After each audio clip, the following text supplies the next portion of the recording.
How you rate your life? International, international, international. How you rate your life? International,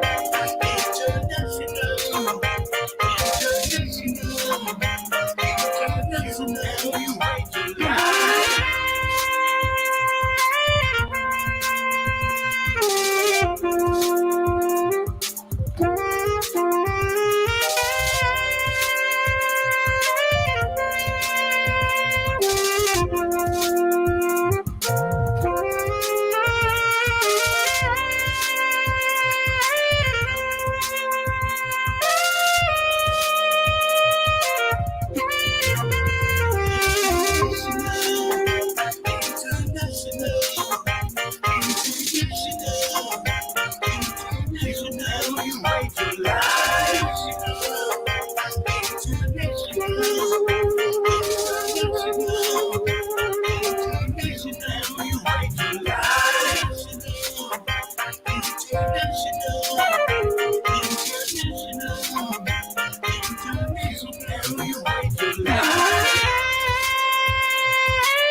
Under Section 107 of the Copyright Act 1976, allowance is made for fair use for purposes such as criticism, comment, news reporting, teaching, scholarship, and research. Fair use is a use permitted by copyright statute that might otherwise be infringing. The views and opinions expressed in this video and on UME Radio YouTube channel are those of the host and or the guests and do not necessarily reflect the opinion of UME Radio YouTube channel.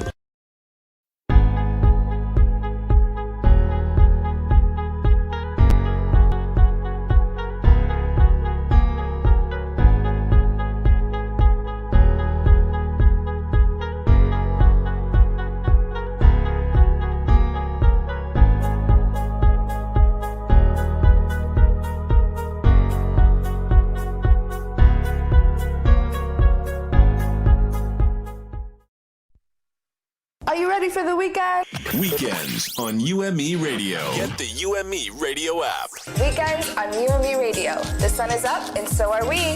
Subscribe to our YouTube channel and follow us on Instagram and Facebook, all at UME Radio. UME Radio. Positive entertainment 24/7. Subscribe on YouTube and click the notification bell. International. Good morning. Welcome everyone to the weekend show. My name is Jessie, and this is where we share stories, engage in conversations, and gain insight into issues affecting our communities in New York, the Caribbean, and Africa. We're looking forward to a great show today. We want to say a big thank you to all of our partners, subscribers, supporters, listeners, and viewers from all around the world. How was your week? How was your weekend? I know you guys know I like to have a little positive thing of what happened this week. So a little cute thing is, if you guys don't know, I'm a student. I'm studying to be an orthoptist. And that is, I basically specialize in binocular vision. We'll get into that maybe sometime in a later show.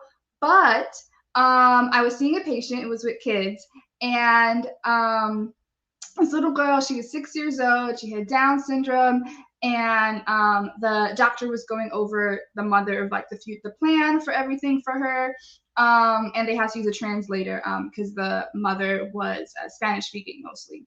So while they're talking, little girl comes up to me and then wants to play Ring Around the Rosie for like 25 times of Ring Around the Rosie, and then twirls and stuff. And it was like the last patient of the day, and she was super cute. I just want to share that little thing with you because it made my heart melt, made me spin too. I realized I can't do that no more. Anyway, we want to say that this week, this is your weekly roundup, transformative content and intriguing stories to inspire you. We will introduce you to thought leaders, movers and shakers, and people with powerful stories. And this season promises to be even better than before. We have a new talented, smart, experienced, and purpose-driven panel of hosts that will amplify positive voices and bring you useful information to motivate and move you. How excited are you guys? I'm so excited. Let me know in the comments down below where you guys are tuning in from. We love to know where you guys are from. We know we have viewers and listeners all around the world. Remember to subscribe, like, share, click that notification bell so you'll be notified when we go live and upload a new video. Now, in case you miss any of our episodes, get the UME Radio app at app.umeradio.com to listen or watch this and other episodes. You can listen to UME Radio on all major digital platforms. Now, tune in, guys. This is Apple App Store, Google Play Store, iTunes, iHeartRadio, TuneIn, Google, Podbean, TuneU, Spotify, Stitcher, Player FM, Listen Notes, Caravision TV, and at UME Radio on Connected TV. Again, welcome to Weekends. I'm Jessie. Now let's get into our Daily Bread devotional, and when we get back, I'll fill you in on what's coming up on today's show. Lord, we thank you for today, and we thank you for this moment in time.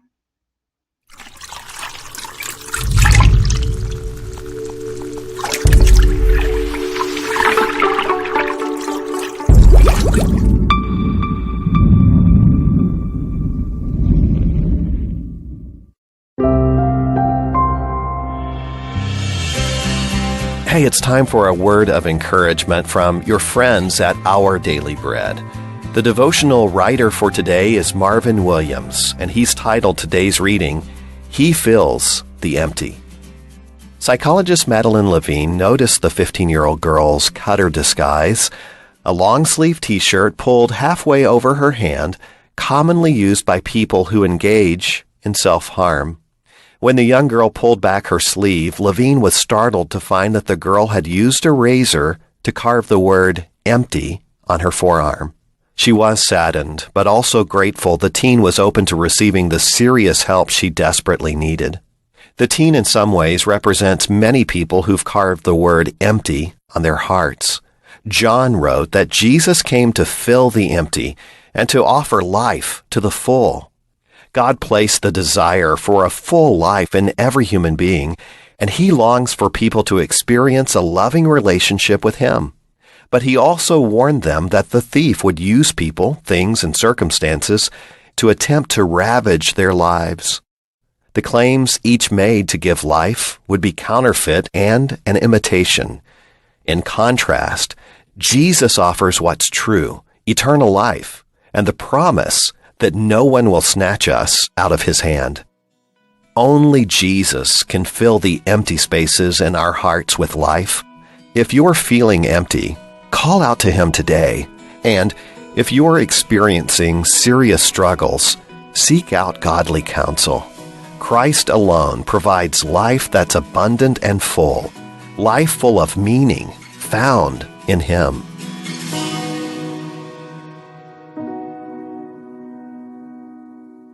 Now let's hear about the full life of Jesus Christ in today's Our Daily Bread devotional scripture reading. It's from John, chapter 10, verses 1 through 10. Very truly, I tell you, Pharisees, anyone who does not enter the sheep pen by the gate, but climbs in by some other way, is a thief and a robber.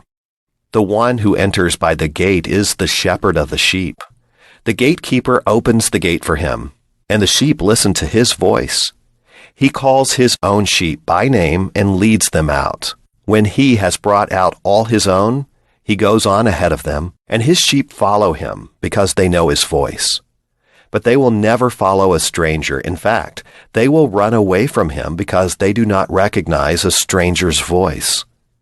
Jesus used this figure of speech, but the Pharisees did not understand what he was telling them. Therefore Jesus said again, "Very truly I tell you, I am the gate for the sheep.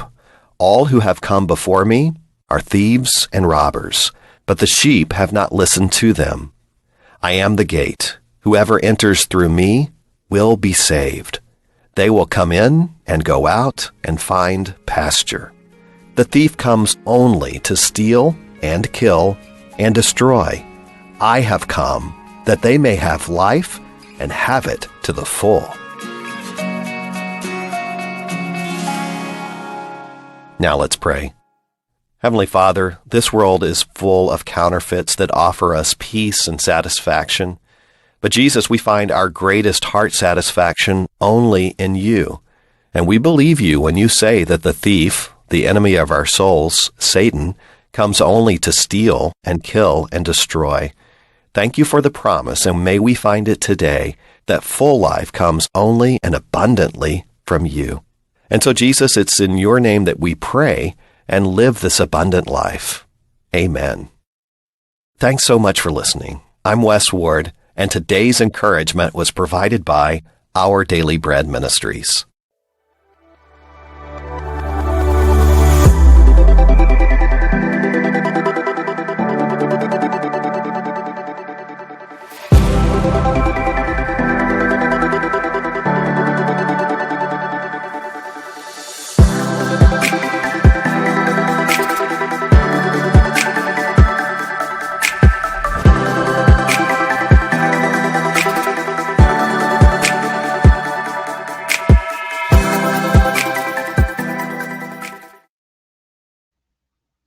Hey guys. All right, so let me tell you what is coming up on today's show. Let me fix my camera a little bit more. You can see me a little bit better. Is that better? Let me know, guys. Okay, so what's coming up on today's show, we'll be looking into what's on the front page of the New York Times, CARICOM News, and top stories in Africa. followed by Get Fit with former NFL pro and fitness coach Diondre Borel, live from Tennessee. Entertainment Now, Voice of Truth with self-awareness coach Hope Oronse, live from Nigeria. And a Wealth Mindset with Marsha Gay Miles, digital wealth creator and lifestyle engineer, live from Jamaica. And last but certainly not least, we have Travel Boss with Keith, businessman and musician, live from New York. Now it's time for the news headlines, thanks to NewYorkTimes.com, CaricomNews.com, and AfricaNews.com. And I want to let you guys know, if I say anything wrong, I'm going to preface this. Please correct me, and you know I'm a tongue twister, tongue all over the place, okay? So let's get straight into the New York Times front page. All right. So first up, we have House passes Biden's social safety net, where the 2.2 trillion would go and how it would be funded. And we have a picture here of how it is categorized. They have spending cuts in certain areas, regards families, child care, child tax credit, universal preschool, paid leave, tax spending and tax cuts in healthcare, home healthcare, insurance premium subsidies, public health, Medicaid gap, Medicare hearing benefits. Also spending and tax cuts in climate and environment, housing, immigration, some other economy and education, and now how it's paid for: business taxes, some healthcare savings that's divvied up, individual taxes, deficit, other in this case IRS enforcement, climate and immigration. All right, then we have key part of agenda: hurdles await in split Senate. As we go over to the right, we have not guilty ruling on all 5 charges for Rittenhouse. Claim he was afraid prevails in case that spotlighted divide in the U.S. As we scroll down, in regards to that case, self-defense is difficult to disprove, experts say. Let me scroll down more. Mounting crisis provided tailwind for passage. Putin nurtures destabilization, keeping U.S. and West on edge. As cases again rise, CDC backs booster shots for all adults. And I want to say thank you again to the New York Times for this front page, all the news that fits to print. Now let's get into CARICOM for today. And we're going to go straight down to the Caribbean, and we'll read some of the highlights that is featured as we scroll down. All right, we have COVID-19 related curfew in St. Kitts and Nevis to be lifted shortly.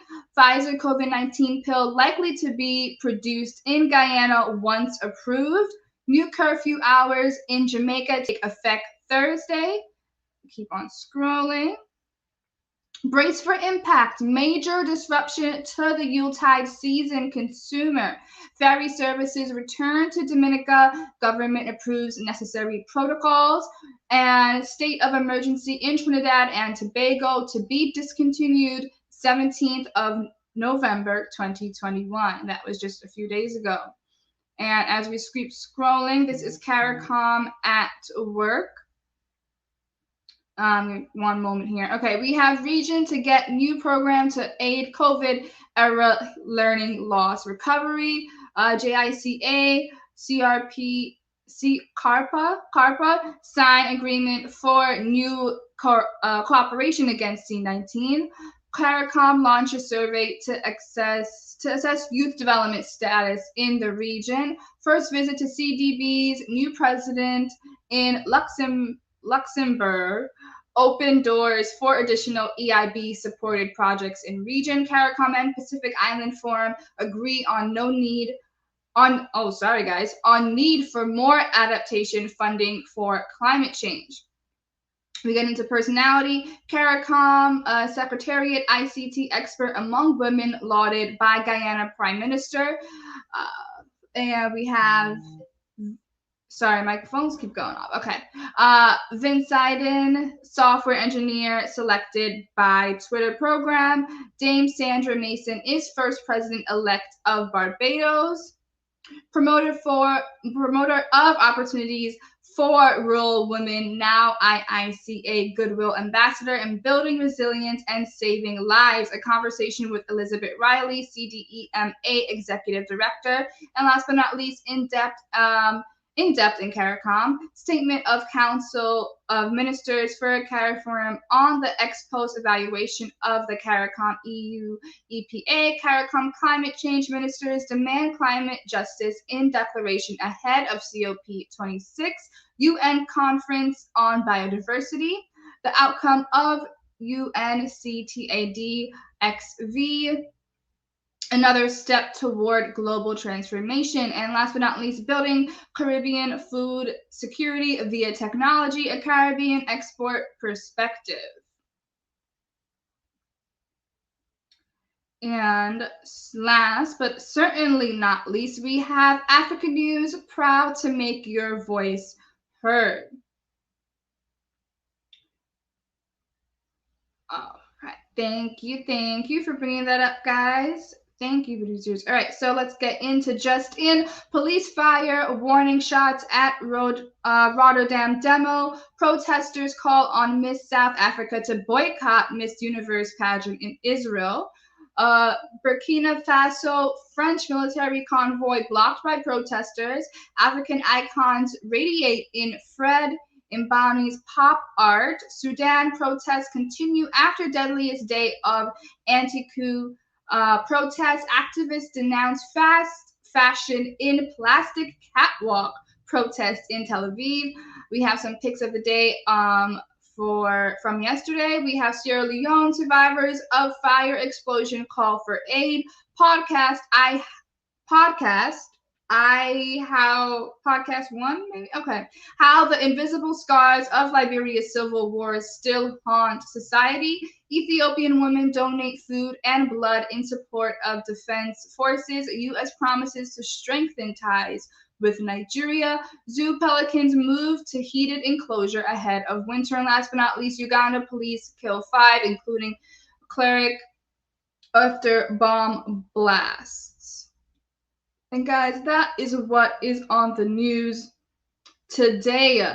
Guys, tell me what you guys think about it. What's your favorite stories? And today we want to highlight our hot topic in the news today, International Men's Day. Now, on November 19th, which was just yesterday, the world celebrated worldwide the positive value men bring to the world, their families, and communities. We highlight positive role models and raise awareness of men's well-being on the 6 pillars of International Men's Day, according to internationalmensday.com, is to improve gender relations and promote gender equality, not only for men, but for women too. In this light, the theme for 2021 was better relations between men and women. And in honor of this, we like to share a message with you, courtesy of internationalmensday.com. Let's roll the clip.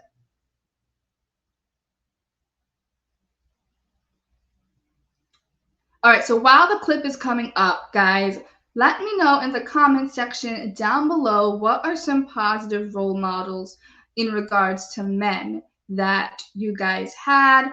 And let me know in the comments down below what's the best advice or some of the best advice that the men in your life have given you. All right, now let's roll the clip. International Men's Day on November 19 celebrates positive male role models and the loving strength that men bring to their families and communities. We highlight the need to address the male suicide crisis, and we advocate for men's health and well-being. This year, our theme is better relations between men and women. Wangari Maathai, the first African woman to win the Nobel Peace Prize, said, "We can work together for a better world with men and women of goodwill." Edwin Lewis Cole said, "Men and women have strengths that complement each other." Elizabeth Cady Stanton said, "We hold these truths to be self-evident, that all men and women are created equal." Bernie Sanders said, "When men and women stand together for justice, we all win. So on November 19, wish everyone a happy International Men's Day.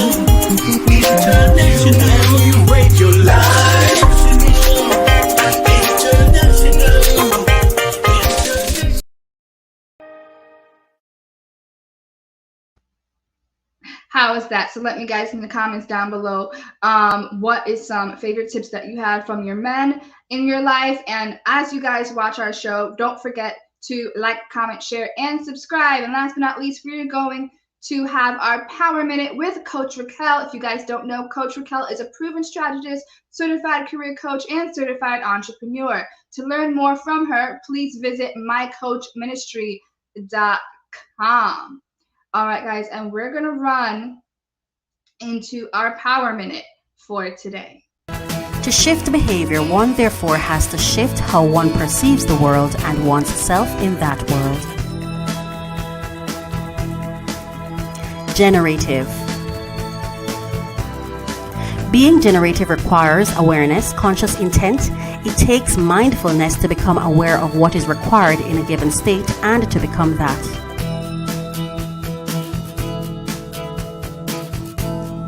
Above the line.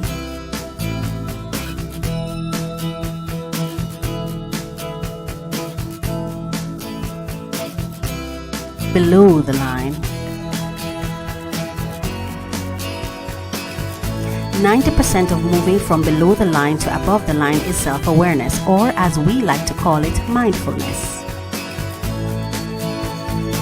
It is important to surround ourselves with authentic people who will be unafraid to give us honest feedback and our own willingness to receive it to master our response.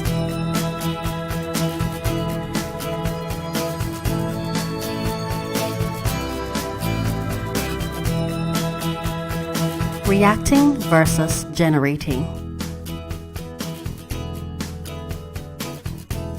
What's on your mind?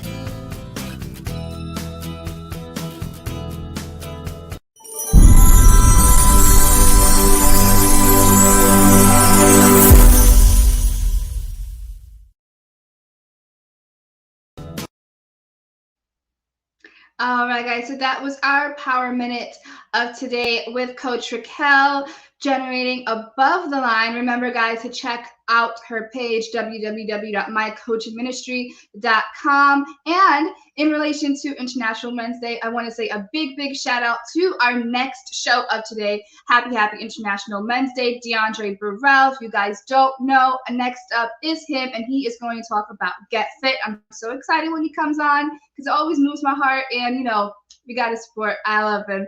All right, guys. So if you guys love weekends, if you guys love UMERADIO, don't forget to like, comment, share, subscribe, click that notification bell so you'll be notified when we go live and get our next video, guys.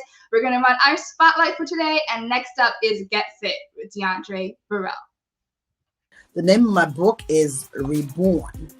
And Reborn is a story, a personal story about my journey from a place of despair to fulfilling God's purpose in my life. I have gone through a lot of challenges, a lot of, things that happened to me in my childhood all the way to my adulthood. And the Lord impressed on my heart to write my story, to share with others, because, one thing about me, I'm transparent.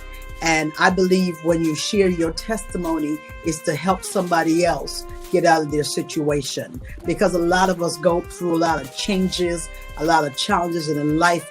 Especially, I grew up in the church world, a very strict environment, very religious environment.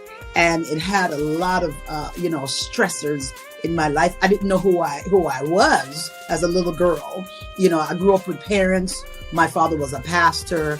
And I was totally lost in this church world. I didn't know who I was, or if I was worth anything, or if I had any type of purpose purpose in life. So my vision about God was so warped because I never thought God loved me the way they presented it. So I was a very lonely young lady. I had a lot of low self-esteem.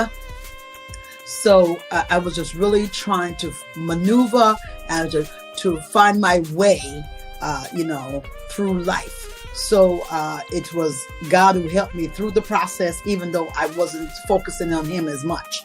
I want to share something, and chapter 2, page 17, Forsaken.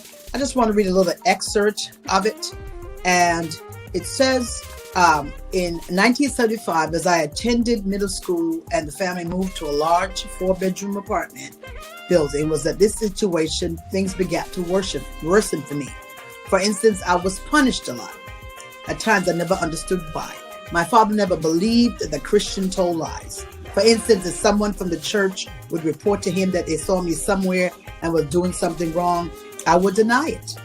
However, I would be told that I was a liar and receive the beating for it. So I became so tired of constantly being blamed and beaten for situations where I didn't have any idea. So I tried harder to be good, but notice each time I tried, it wasn't enough. And I realized that each time I would speak things, my mother would tell me to be quiet. And after a while, she developed a resentment to me. And, so I struggled a lot to be a part of a family. I struggled a lot to be seen. I struggled a lot to be loved. And this book is to help others who are struggling to find out who they are and find out their identity and who they are in God and whose they are, because it's so important to find who you are, you find yourself, because once you know who you are and knows whose you are in God, your life changes, and then you're on a path where you're evolving and growing and building, and you are increasing in self-esteem. And the more you understand yourself, is the better you are how to handle situations in your life and even handle people, to work with people and to really learn how to be empathetic, learn how to, reach out in some way, shape, or form, and to be where, can be there in the moment with that person, because you understand where they're coming from, because you see a lot of what they're being challenged with is the same thing that you were dealing with in the past. So when God delivered me, I was able to share this story in order to help others to heal. I'm coming from someplace, a place of darkness. A new me came forth, and I'm like, God, this is a powerful title, because it sends a message, that when God rejuvenates your life, it's like you're into a new person. You're very different. It's like you're starting over again from scratch. It's like, wow, it's a new day, a new dawn. So this title was so fitting for my journey and where I came from.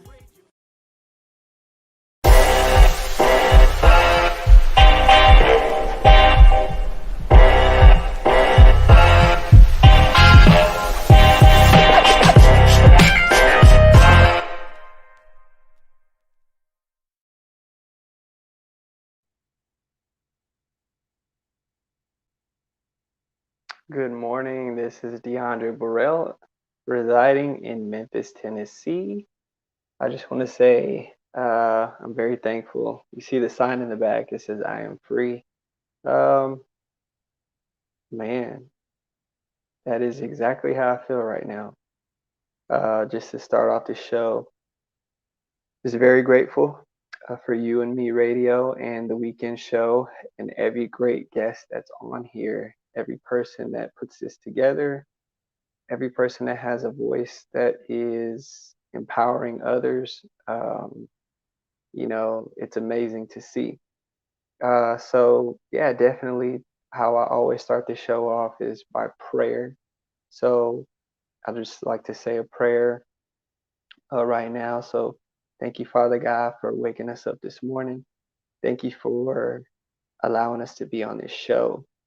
Thank you for the support and the people that are watching, the future people that are watching, the people that are going to watch this show after the segment if they're not able to watch this morning, the people across the world that are awake right now, maybe in the afternoon, and maybe midnight, maybe daytime, maybe morning time. For all those people, God, to bless them and to understand that every day we wake up is a blessing and that we must cherish our life and understand how precious it is because it matters. Our life is precious. Our life is a diamond. Our life is a rose. And we must protect it because there are things that can hurt us. There are things that can damage us. And if we're not aware of our surroundings or our thoughts, if we think negatively, then it can affect us. So I just ask God in this moment to give people the freedom that they've been wanting and that they've been needing this whole year, their whole lifetime, whatever circumstance or situation they've been through, things that haven't worked out. It's going to be okay because God gave us that freedom and He wants us to live free. He wants us to have peace. So, God, I ask that you bring the peace upon their spirits, in their minds, in their physical body, and give them the freedom in their minds, in their physical body, and in their spirit. They can operate freely so they can have balance, God. We want balance in our life. We want to be able to go reach the highest of the heights and receive the blessings that you always promised us. And by doing that, it's all about being aware and making a choice, making a decision, and keep deciding and keep choosing our life over the circumstance, our life over the depression, our life over the sadness, our life over the frustration. Because the Spirit of God is inside of us. So when we don't choose ourselves, we're saying no to God, because that's the Spirit that dwells in us. So God, for us to keep choosing that Spirit that dwells in us, and for us to dwell in that Spirit at all times, because now we're choosing the Spirit of God and we're choosing ourselves, and we have the power to do that. So God, every mind that has been struggling, every spirit that has been struggling, every person that's been injured, hurt, affected in any kind of way, just heal their hearts and their minds and let them know that today is the day they are free. We are all free today. So I'm grateful and thankful for this prayer. And I just want to say thank you again, Lord, for waking me up and waking everybody up and everybody that's on this show. It's in Jesus' name we pray, and thank you again and again. Amen. So just wanted to talk a little bit about my business that I have with Create Elite LLC. It's based in Memphis, Tennessee. There's so many great things that I want to do with this business. Just being a professional athlete or former professional athlete, I like to say I still am.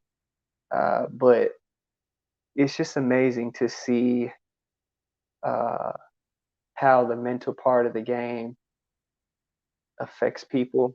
I was on a call last night with the Minority Psychology Network, and we had an event, a Zoom event, and it was about mental health and just taking away those key points of mental health and interviews and how things can affect you and how much pressure there is as an athlete.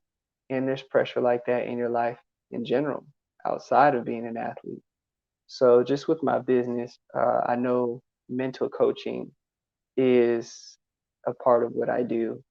And that's a big part to receive your breakthroughs and to see how you can take your game further. The physical part is always going to be a great thing because people want to see their body change. People want to see the results. The results is what they want to see. Those are the facts. I worked out for a month. I lost 15 pounds. So physical transformation is big and key. It is a part of what I do. And mental is what I do. And the spiritual, again, it's offered prayer if you would like prayer, because that's what I do in my business. So it's just amazing. That's really what I want to focus on while I'm living here in Tennessee, as well as doing ministry at Hope Church. That's where I go right now, off Wanna Grove. But just with this business, man, it's important to me because I see the big vision. I see how it can help a lot of the youth and a lot of the adults. It's my own ministry, just in a training platform, physical, mental, spiritual, working out in the fitness industry. So it's all health and wellness, and to help you be better in everything that you do, help your body feel better, help your mind feel better, have your spirit feeling better, just breakthroughs, personal breakthroughs, and actually seeing who you can truly become in all areas of your life. Those are the 3 areas in your life for yourself. And when you work on yourself and you change yourself and you make that decision, then everything around you changes. So, getting a facility is one of the big things for me right now. And I'm being 100% honest. That is one of the key things, because I know God wants me to have my own. So I know the people that are on this call, I'm just very grateful because I know this is going to help me get to where I want to go. Coach Raquel knows that. Jesse knows that.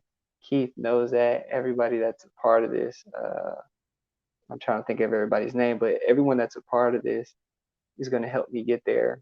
And I'm just grateful for it. So, a facility to operate out of is a big thing for me. And I see that vision, and that's where I want to, that's the main thing that I want to do while I'm able to do what I can do right now, training athletes or parents, enrolling the kids now, or enrolling the parents now for future, training sessions, workouts, and all that. So it's just big for me. And just how I came about the name of Create Elite. I write on my walls often, on these papers, these poster papers. And, one day I just had it on the wall. I said, I am creator. So I was like, okay, creator. I was like, Creator Elite. Could it be Creator Elite? And then when I was speaking to one of my friends, he said, yeah, I got a guy that can make a logo. So he made the logo, and he's like, why don't you just call it Create Elite?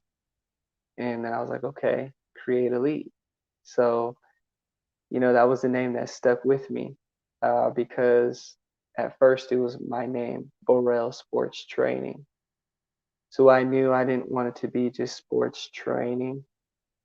And even right now, I say sports performance health and wellness, or performance health and wellness. It's Create Elite. What do we do? It is performance health and wellness, fitness, health and wellness, mental coaching. I like to say spiritual breakthroughs and offering prayer. So it's all in fitness industry to get your mind, body, and soul. So get your mind, body, and soul right. And that's what we do. So I'm just very grateful for it. So, I want to put all these things together, and, all the coaches on this call, I'm going to be honest. If you guys can help me, I know you guys can, and I know you will. If there's anybody on this call that can help me, I know you can.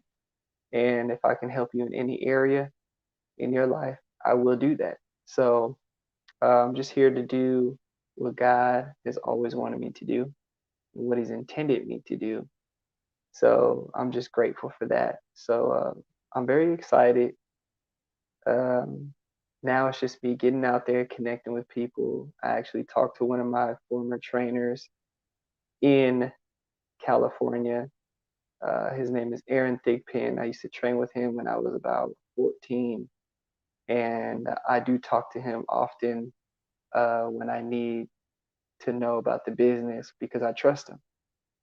So he always gives me advice, and just speaking to him, I'm just like, wow, okay, he's going to shoot it straight, and he's not going to let you, how could I say, sometimes, this is a quick talk. Sometimes we like to make an excuse, and we'll try to come up with excuses or play the victim. But just being transparent with that and hearing him, understanding that he's been through this and done it for a long time, it's like, okay, just hear him, Diondre. Sometimes it may not be what we want to hear, but it's to help me get to where I want to go, and that's what really matters. So just speaking to him, it really opened my eyes, like what I can do now, because I had the big picture of the vision and the goal, but now it's what I can do now to perfect training, the mental coaching, the prayer, how I can put that all together now with who I have now and master that. And when those people start coming, I'll know what to do when it's a bigger picture, when it's big. So that's what I do with the business. It is very important to me, just being a professional athlete and teaching the young kids and adults, and I can learn from them as well. So also do quarterback and football, quarterback and receiver training, football training. It's all sports. So it's no particular sport. A lot of sports use the same movements. Most of the time, most kids play multiple sports. So it's all sports. We train all sports, and adults that just want to stay healthy and fit. So I do have a guest, Jonathan Clark Beeman. I hope he's on this call. Here he comes right now. He is on the call. And there he is. What's good? This is my guy right here. I'm very excited. Just looking at it, I promise you I'm very excited because I met JB at a gym out here in Memphis, Club for Fitness. And we just had a conversation. We had a mutual friend, but me and him connecting, we have the same outlook on things. And he'll tell more about himself right now and introduce himself. All right, appreciate it, Diondre. Love everything you're doing, man. Big ups to you. Good morning, everybody. West Coast, East Coast, Midwest, wherever you may be right now. Hope everybody's doing just well. My name is Jonathan Clark Beeman. You can call me JB. I've been training for about 7 years, fitness training, sports performance training, everything of that nature. Sorry I got on my Lakers gear. I've been up woodwork and stuff. So as you can see, yeah, I've been doing a lot of woodwork. But other than that, like I said, I'm from Mississippi. I'm a good old country boy. I got into training after I stopped playing ball in college or whatnot like that. I played quarterback in high school and then had a little stunt at Northwest Community College. And I started working at a local gym, and that's when I realized that I had a heart for people. And that led me in the right path. And, I really felt that God, like, hey, this is your calling. This is your purpose in life here, to impact people by, making them laugh, getting healthier. And more so, I was more so on like the physical part of it.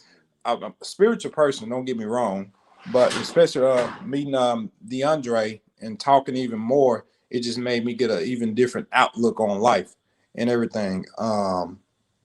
So once that came about, man, I was like, man, this is really something that a lot of people are missing, because I'm 26 years old, been training, like I said, 7 years. 3 weeks ago, made it 7 years. And the thing about it was that, you get so many men and women who come to a workout, not so much for physical, but more so mental release and just to vent and talk. And I'm a firm believer in, many people come in, it just depends on where you're from or, or the background upbringing. Um, hey, get right to it. But I'm a type of person where, hey, I want to get to know you. If you got kids, how are your kids? How's your family? Where you from? Get to know you a little bit, because I truly learned that people love to people like people who are just like them, and people love people who really are genuine, caring people. And if you're a caring person, you can get anybody to just do whatever it is in a respectful way, through health and fitness for me on my part. But like I just say, man, I just want to encourage everybody out there, we're living in a time now where we have to take care of our body, not just physically, but spiritually, mentally, emotionally, and financially, people. And that's something that I try to preach to myself on a day-to-day basis. And Diondre said, well, JB, hey, what you want to talk about? So I just really want to leave people with these things here and really just keep this close to you. Watch what you see. Be careful what you listen to, because I can notice a lot of times, like, true enough, yes, I like rap. Don't get me wrong. I like good music here. But the thing about it is, I find myself more times now listening to something educational, number one. Dr. Miles Monroe, Les Brown, a lot of those people. Just feeling and just working out my mind. That's the thing about it. Like, I can work out the body, but hey, let's work out my mind. I haven't worked out, honestly, in about 4 weeks with a new job and everything, but more so it's like, hey, this is the time to reset, get refocused, get aligned back with, God. And that has really been good for me, actually. Despite everything that's coming my way, I just keep knocking them down. Like I'm saying, like, I coach youth football too, and I just told the guys last night that I shut in, like, hey, life is going to throw you curveballs. Sometimes it might be 7 curveballs, then a speed ball out of nowhere. You're like, man, where'd that come from? But that's when you just really got to dig deep and just keep focused on that. And that's why I say be careful with what you're seeing every single day. And the second thing would be to commit. When I think of commitment, I think about a goal long term, but also short-term goals. And the thing about it, when we have to commit to something, we have to really be all into it. And a lot of people are afraid of commitment because they think it's a big, it's pretty tough for them. And, and I tell people, and I don't come off and say, hey, what's wrong with you, blah, blah, blah. No, I say, hey, I understand that, because sometimes commitment can be scary and it can be challenging, but that's what life is all about, growing and fulfilling those challenges that come our way and just knocking them down one by one. And like I said, that's why I tell all my clients, man, you got to be careful what you see, what you listen to, and also you have to be willing to commit. And once you're able to do that, you're good to go. And the one thing about it here in America, just from America's standpoint, trainers are really a big key into helping America get back to where it should be, in not just a physical realm, but also spiritual. And what Diondre is doing here is definitely going to take off. And like I say, bro, I'm looking forward to working with you even more on that, because it's so many people out here who are crying, who are hurt, who are tired. And like I say, and it warms my heart when they come to the gym and they can say, hey, JB, you helped made my day a little bit better because it's been a rough day. And that's the main goal in life. Our goal in life should be able to help people. You either solving a problem for somebody or you creating one. And sometimes you don't want to be on the part of creating one. Les Brown said it best, either we're leaving a problem, we're in a problem, or we're heading to a problem. And that's just the way life goes. And that's not a bad thing, people. That's not a bad thing, because in everything that we are faced with, that is an opportunity to grow. That's an opportunity to learn something. Because I bounced around. I've been at Orange Theory Fitness, F45, Club 4 Fitness, Base Camp, a few gyms. And I was actually like, man, I know some decisions. I said, I probably could have did some decisions better, truth be told. But Matter of fact, I was actually like, hey, show me, lead me. And the thing about it was, he was telling me that, hey, I'm putting you in these places. Take something from every place, because you're going to be in your own place. Now, Yes. and I took that, and I was like, man, I'm like, don't got a job. Now I got a job. Don't got a job. I want a consistent job. I really like it here. Yada yada yada. But the one thing that I have learned from all gyms is just accepting every race, treating everybody with respect and love, and that's the main thing. And that's all I have to say on this call today. But I just want to just say this one thing: people, be encouraged. Don't give up.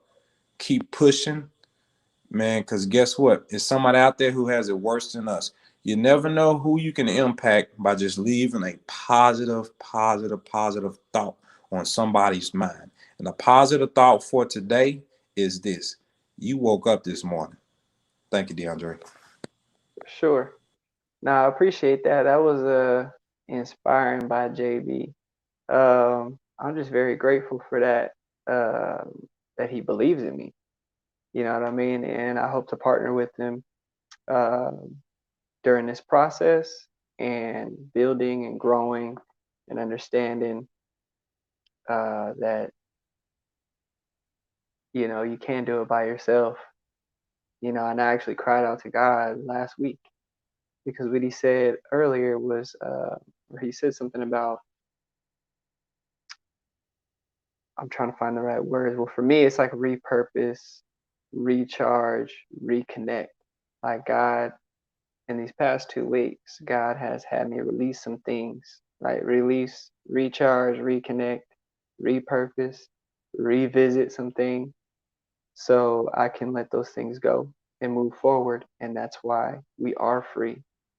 So if there, like I said, that prayer this morning was to give you that freedom to know that you can be free today and not have to go back.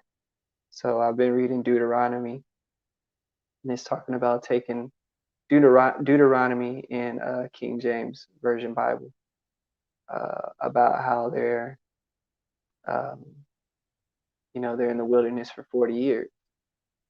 So just in prayer, I probably even get to that point in the Bible yet, but just in prayer, you know, the Lord was telling me, Diondre, you're crossing that river.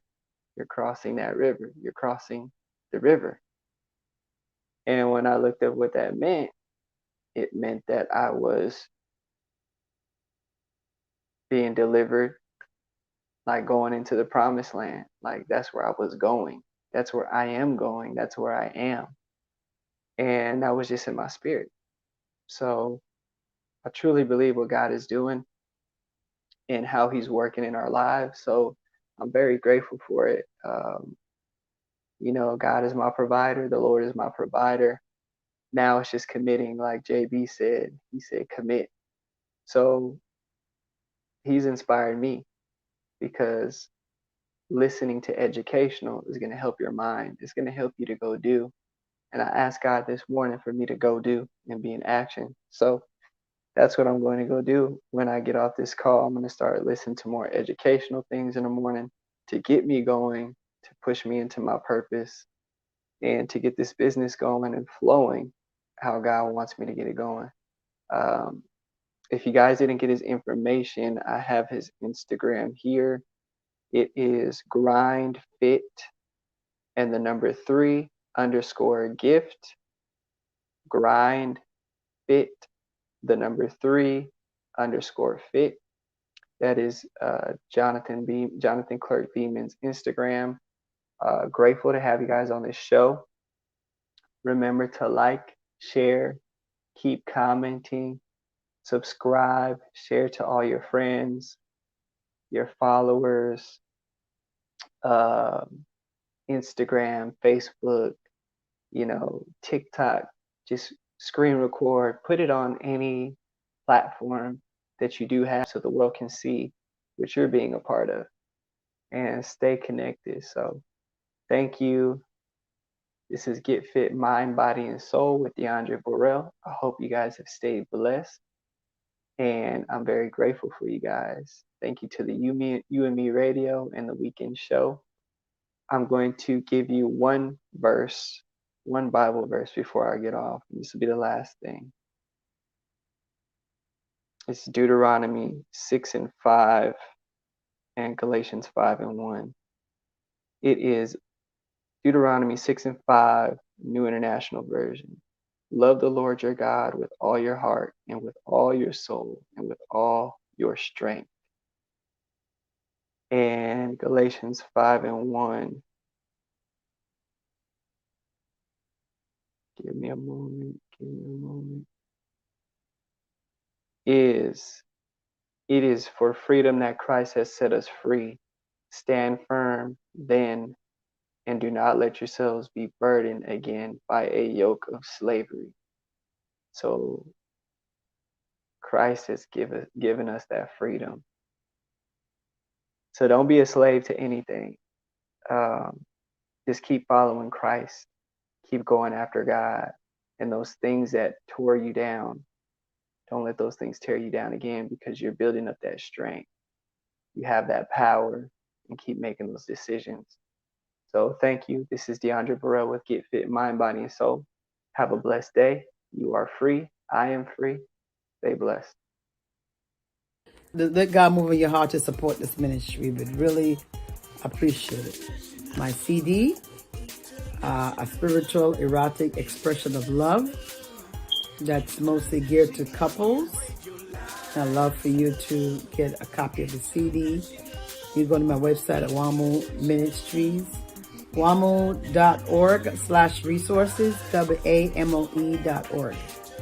Okay, /resources. And the same thing here for my book. This book is just published, called Reborn. It's the journey, my personal journey about my life from brokenness to fulfilling God's purpose in my life. So get a copy of this book. It will change your life. A lot of people who have read it so far. I had a book signing back in July 2021, and many people have called me and have said that the book has changed their lives. So I want you to get a copy of this book. So you can find this also at the website at wamu.org/resources. Thank you. And also the book, Poems About My Self-Esteem. And this book can also be found on the website as well, wamu.org/resources. And if you've been challenged and you struggle with low self-esteem, this book can uplift your spirit. And the poetry is very short and to the point, and it can be very deep in thought. So I want you to pick up a copy of this as well.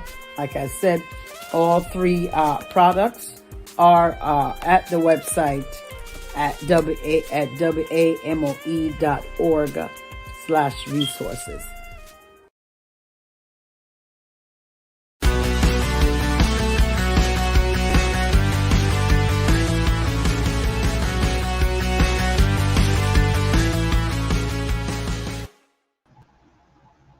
Hey guys, it's me, Jessie. I am back, and thank you for joining us for Entertainment Now. Let's go beyond the music, dance, box office, and thrills that flow from the entertainment industry to get deeper and more meaningful insights into the minds and hearts of the players. Guys, I am so excited for what I got to share with you today, but before we start, I want to go through some of the comments from Get Fit Now, Mind, Body, and Soul with Diondre Borel. And he had a special guest, JB. So I want to read some of the comments off to you. We have Let Talks Relationships that says, I am free. I'ma act like it. I'ma act like it. You know that's right. Satin Brownie says, amen. Hashtag I am free. We have Finding Happy says, hashtag I am free. Yes. We have Finding Happy also says, inspiring pair with the prayer emoji. Yes. Satin Brownie then says, well done, Diondre. Keep inspiring. You are such a powerful force. Hashtag the Black Man Can. Min Masterclass saying hashtag create elite. We also have Satin Brownie then saying, please repeat that. A heart for people. Too many times we focus too much on self. Let's Talk Relationships then goes free us from self-consciousness and empower us in love consciousness. Finding Happy then goes into say that is true. If you are not getting the results you see, change your frequency. That needs to be on a shirt. Change your frequency. Mim Masterclass says yes, and be careful of the ingredients you make. #word. We have also Mim saying a lot of us have access but are too quote busy, so we are missing it, caught up in the misery. We also have we are purposed here, we were not sent on vacation. Yes. She also says, Lord, he or she, Lord, I'm available for abundance. I am willing to commit to your will. And that's me. I chimed in, said what you said earlier. I needed it, confirmation. Guys, you know, like every time Diondre comes on, he's like a # like spiritual husband. Like it's just peace and calm, and like it just syncs to what's going on in my life right now. So I'm gonna just # spiritual husband. Satin Brownie, mental coaching. I like that. Yes.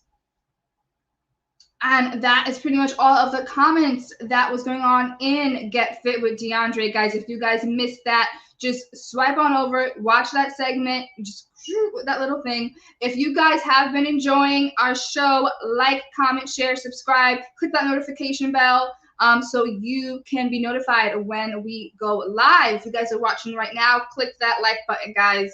Click that like button.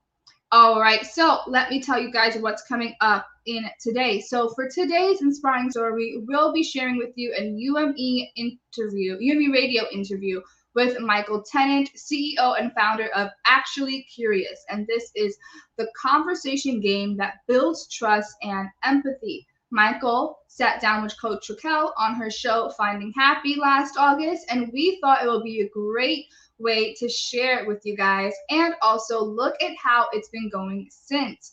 We'll be sharing select clips from an interview and not the entire interview, courtesy of Finding Happy with Coach Raquel.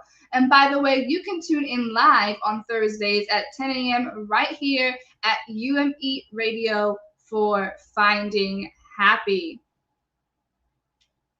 All right, so let's go to the first clip to learn more about the man behind the game, Michael Tennant, as he shares his story. I'm a Jamaican American born here in Crown Heights, Brooklyn, New York. I'm in New York City. My parents are both from Jamaica. They immigrated here in the late 70s. I grew up with 3 older brothers who are quite a bit different in age gap. Like the closest one was 13 years older than me. So they call me the wash belly. I grew up in Brooklyn. You know, my parents were able to, I'm grateful, and my brothers always remind me, but they established themselves here. You know, my dad was an upholsterer who came here on like a trade visa and managed to stay.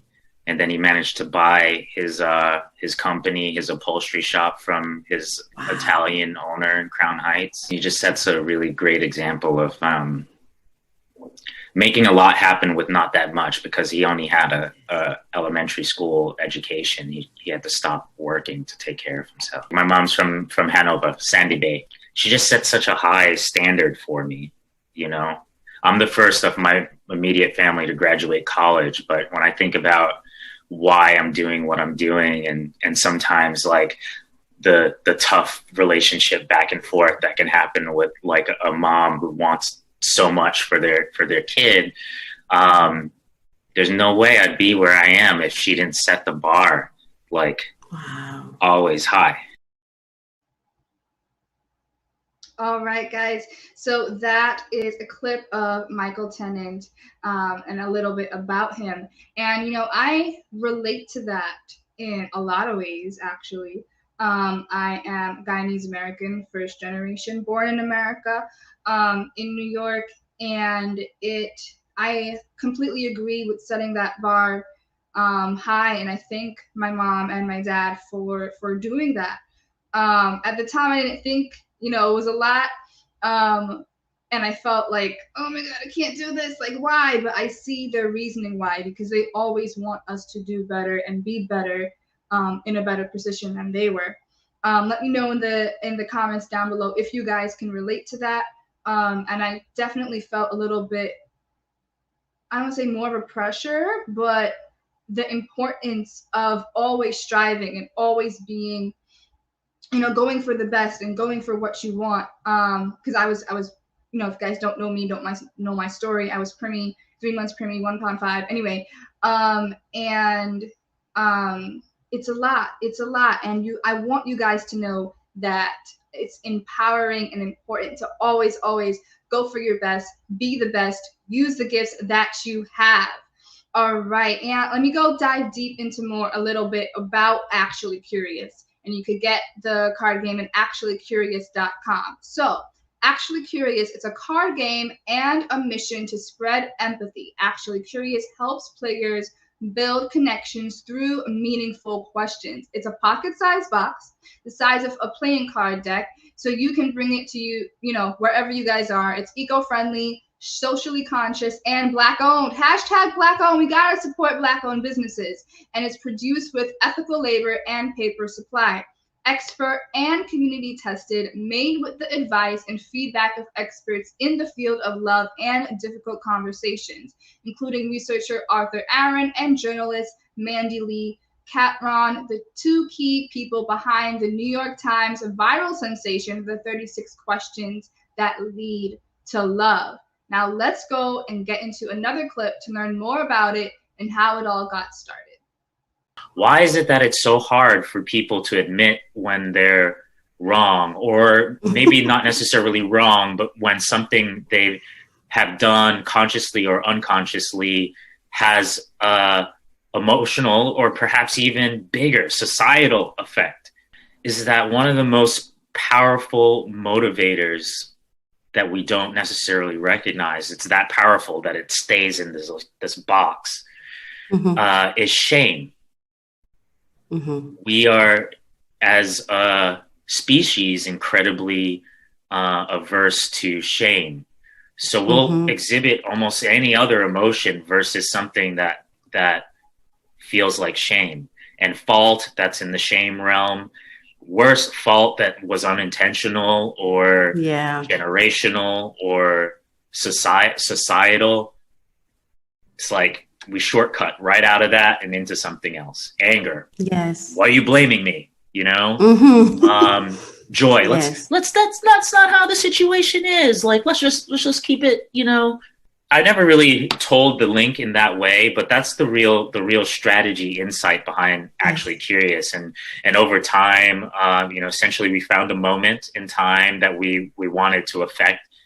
So in 2018, it was 2 years after President Trump was elected, which was a moment that for whatever your feelings are about it, it galvanized a lot of people around positive and negative energy. So in 2018 in this country, there was this huge response to voter turnout, really informing voters. And where we found that we thought we might be able to affect is this idea that, okay, there's a lot of information going out, a lot of energy, but it's very much an echo chamber. It's just people who already have a pretty solidified view, just talking to one another about what coming together looks like, but there's no real genuine framework for that to happen. So we thought that was an opportunity area for us. And we created a campaign, a 360 campaign here in New York City about informing people on how they can use their voice, how they can get out, how they can influence the hearts of people, how they can use their art and creativity. And because we speak to like a younger audience, like a millennial, a Gen Z audience, how they can use technology.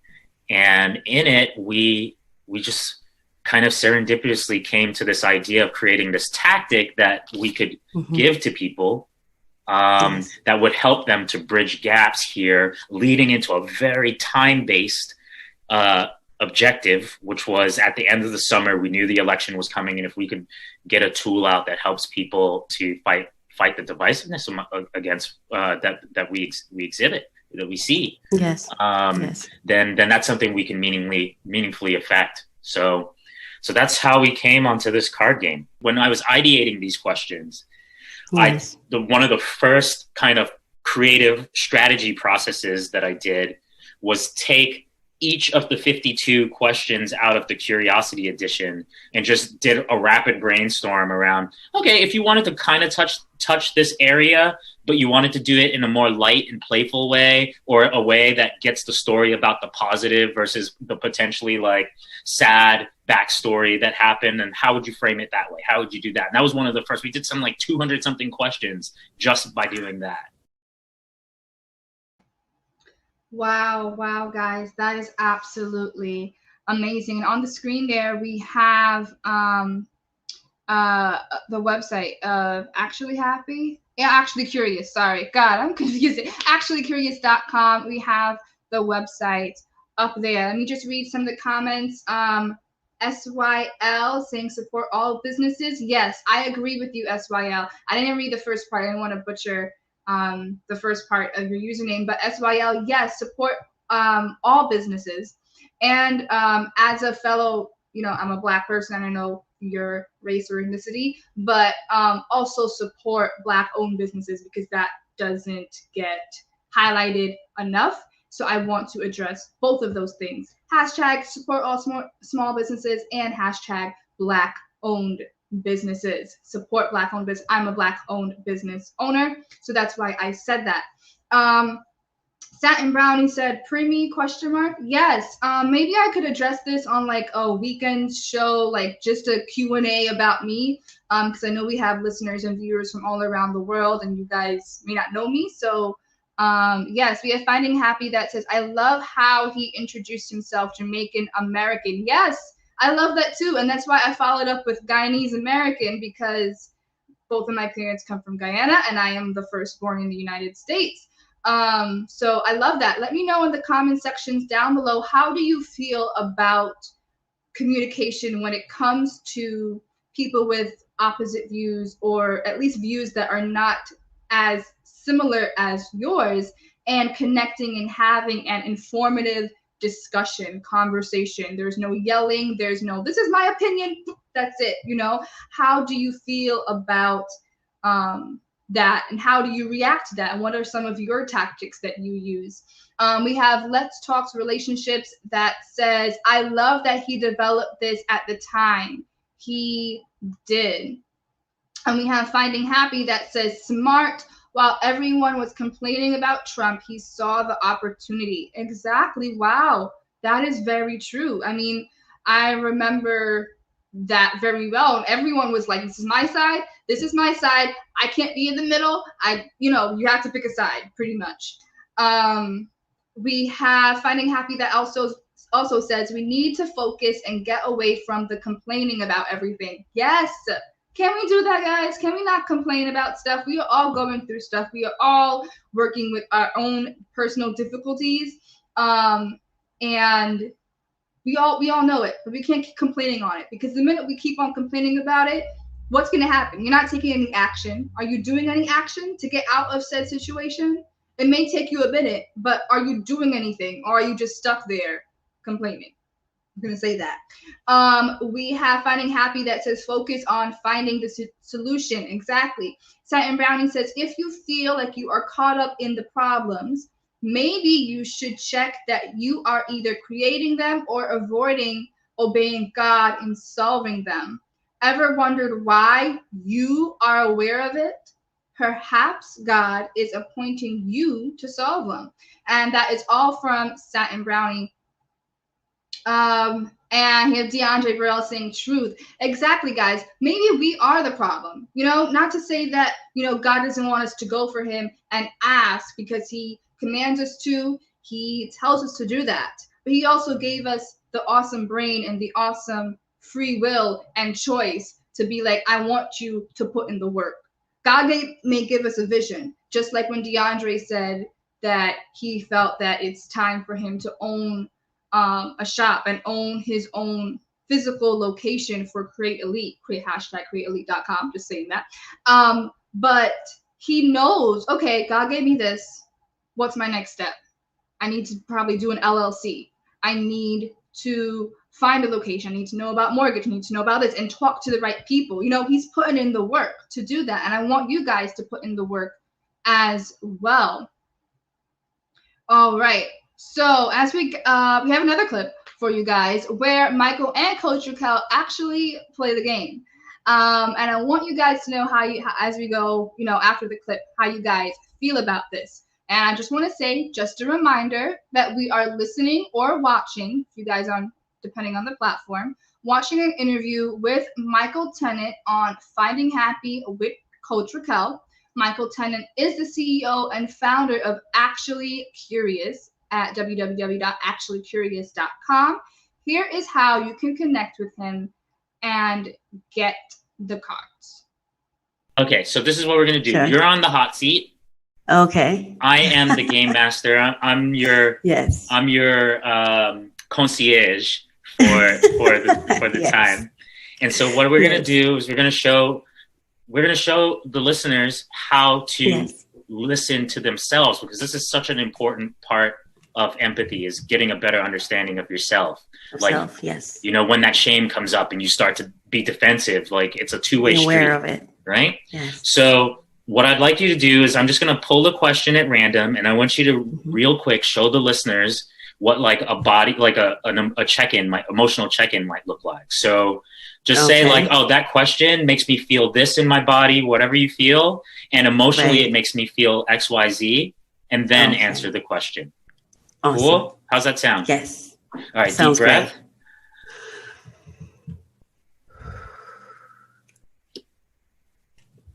They say it takes 10,000 hours to become an expert. If you could instantly complete 10,000 hours of one skill, what would it be? How's it feel? It feels, how does it feel?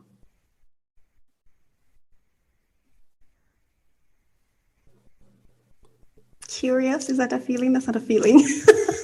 It feels warm. It feels okay. It feels, I don't feel happy or sad. I feel safe. Yeah. Emotionally, it made me introspect. I immediately went to look at myself. Like it immediately gave me introspection. Like I'm now like, this is what happened when you say it, because I'm a visual person. Like when someone says something, I see it. And the weirdest thing is, immediately after you asked me the question, I started seeing almost like in the back of my head, like a dark space, like a hollow space. It's weird. Like there's a dark space, and it was empty and hollow, but peaceful. What I would want to create, what came to my mind immediately, or what I would want to do, the skill I'd like to develop is success coaching. Yeah, success coaching. I never knew I could love it this much, but I really love success coaching, helping people get over whatever obstacles, personal obstacles are in their way. That's the skill I would go to. Yeah. I love that. That was such an interesting thing. It was so interesting. It was so interesting for me. Yeah. Yes. Yeah. It's one of the new styles, one of the new gameplay styles I've been using, especially when I have like a great opportunity to go one-on-one with someone. And maybe even something that could be interesting to test out in the coaching practice. Yes, I think that's good for that. Yes, absolutely. I think like for me, it's really helpful for brainstorming or for journaling. If I'm just like, does this make me feel? What do I think? So, all right. So I don't know. We only have like a bit more time. We have 9 minutes to go. do this how you want. We can go up a level. Yes. You direct. We can do one more question. Yes, one more. One more.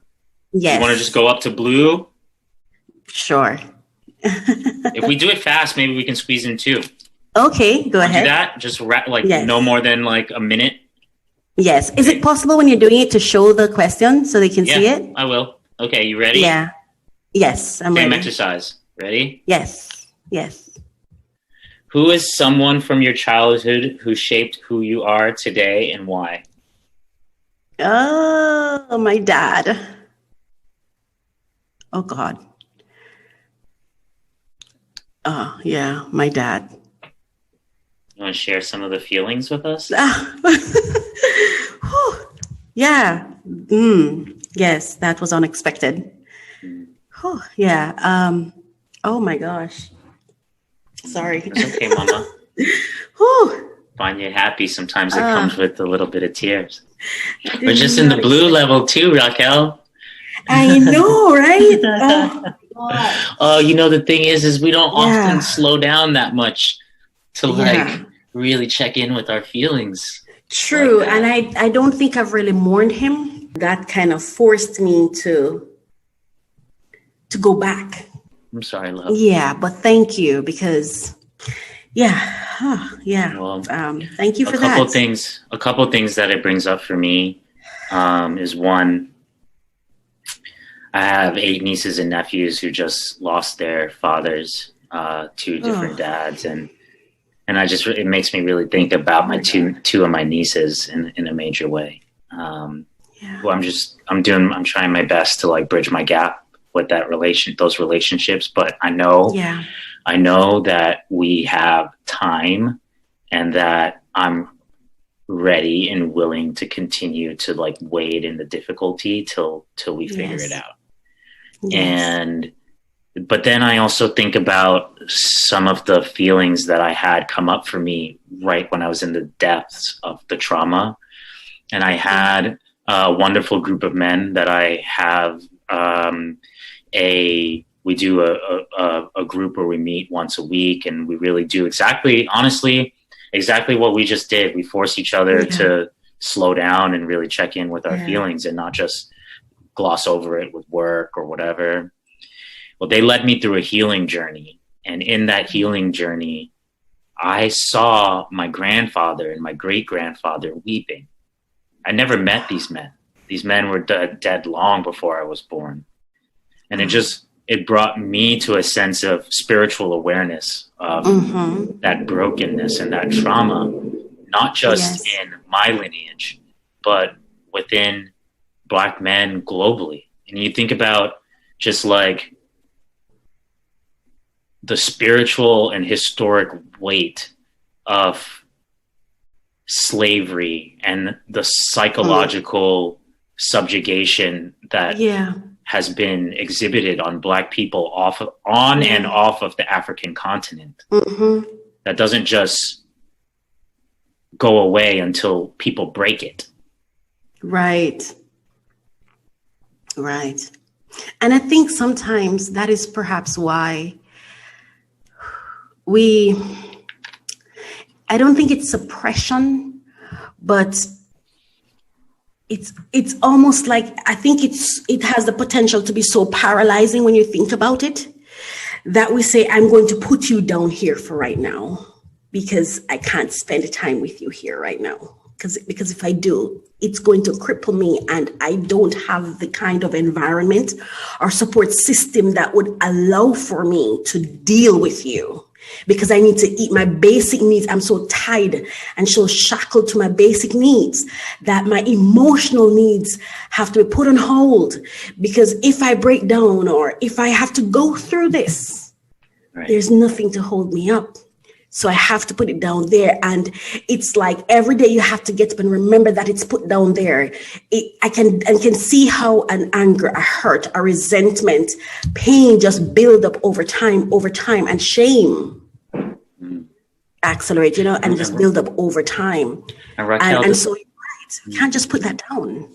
Yeah, I don't think we can. And like when I think about my 2 brothers who both passed away before the age of 50, And I think about the emotional weight and the physical toll on the body.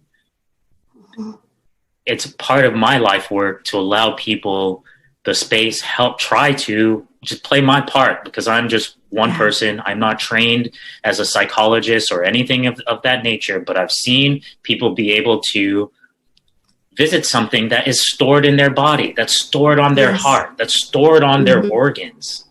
One of the most powerful thing I think with this is that it can trigger an awareness that I need to get help.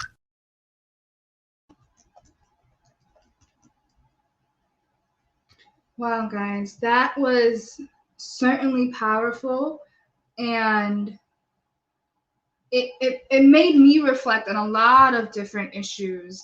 While they were saying about the 10,000 hours of one skill and how does it feel, I too, like Coach Raquel, I'm a very visual person, and I wasn't completely black, my room was more of like a gray tone to it, but me at a desk and working and focused and driven, like I saw myself getting up and post-its and this, and I felt secure, ambitious, like I also felt free, but there was a underlying feeling of anxious and worry,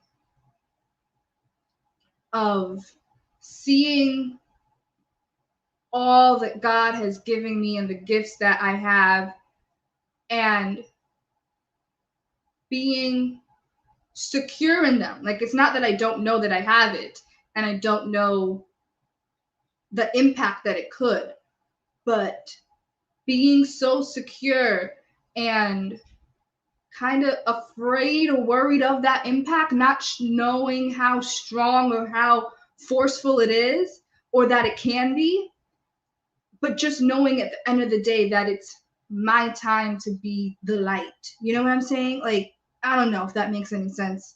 Let me read some comments. We have Finding Happy that says that was powerful. Yes, it was. Let's Talk Relationship says that was different, made me think. I am very conscious of my thoughts right now. Yes, and you know what? It'd be great. I'm gonna just say this out there. It'll be great for us as like all of our UME radio hosts to do this exercise, like a special edition, and just do all of that with each other and just have a conversation one day, maybe before 2022, as like a end of new year, like we're freeing, refreshing, everything out. Maybe. Let me know in the comments down below if you guys want more of that. If you think that'd be a cool idea for us to do stuff like that. All right, guys. So, with that being said, do we have any more time? Is it time to? You got more time for me to say something, or we can proceed? Okay. So, guys, another thing that they said, and let me know when I'm like 2 minutes to go, or you guys producers, let me know in the back, that when he said, think about an impactful person in your childhood. We got 3 minutes. Okay. One person in particular, yeah, my mom, but another person I don't feature a lot is my grandmothers, Grandma Hannah and Grandma Florence. Rest in peace to both of you guys. But I'm tearing up. They truly were two of certain people that saw me for who I was. They saw the light. They saw Jessie, you know, and helped develop that skill. And my mother. Okay, that is it. That is deep. We got time. Okay, so last but not least, we are going to close with how to connect with him, our spotlight for today, and we're going to go into wealth mindset. Thanks, guys. Do follow us on Instagram. That's our main social media channel. Actually Curious, with the U and Curious is an underscore, but if you type in Actually Curious, you'll find it. It'll come up, yes. Go to actuallycurious.com, download the tools, start to use it. You become immediately another one of our ambassadors on the front line of this movement to spread empathy. And if you're able, support us by buying the game, gifting the game, bringing it into your workplaces. We do help while you can do self-guided workshops if your organization has the means and can help us further the mission by being an advocate to your org. We'd be more than happy to find time with you to customize a workshop for your needs. So pretty much we're here to try to enable this movement to spread empathy for the whole spectrum globally. And we're hoping that, you know, if you're moved by this, that you'll help us.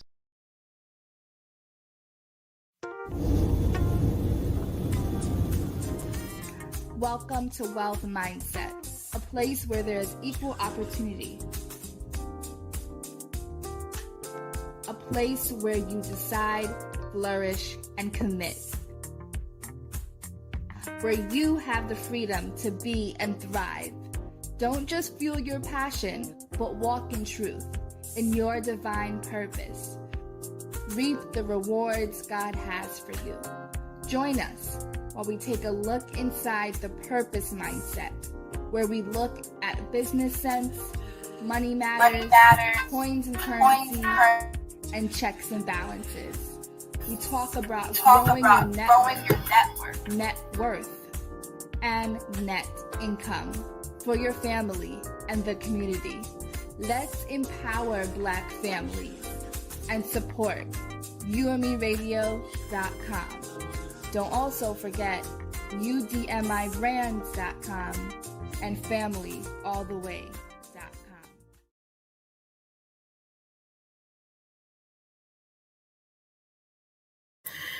Good morning, and happy Saturday, beautiful people. Hope you guys are having a supernatural Saturday thus far. I am Marsha Gay Miles, and it's my pleasure to welcome you this morning to the Wealth Mindset Show. Now, this show really and truly is established on the word, right? And the word says that we are transformed when our minds are renewed. A wealthy life is therefore a product of a wealthy mind.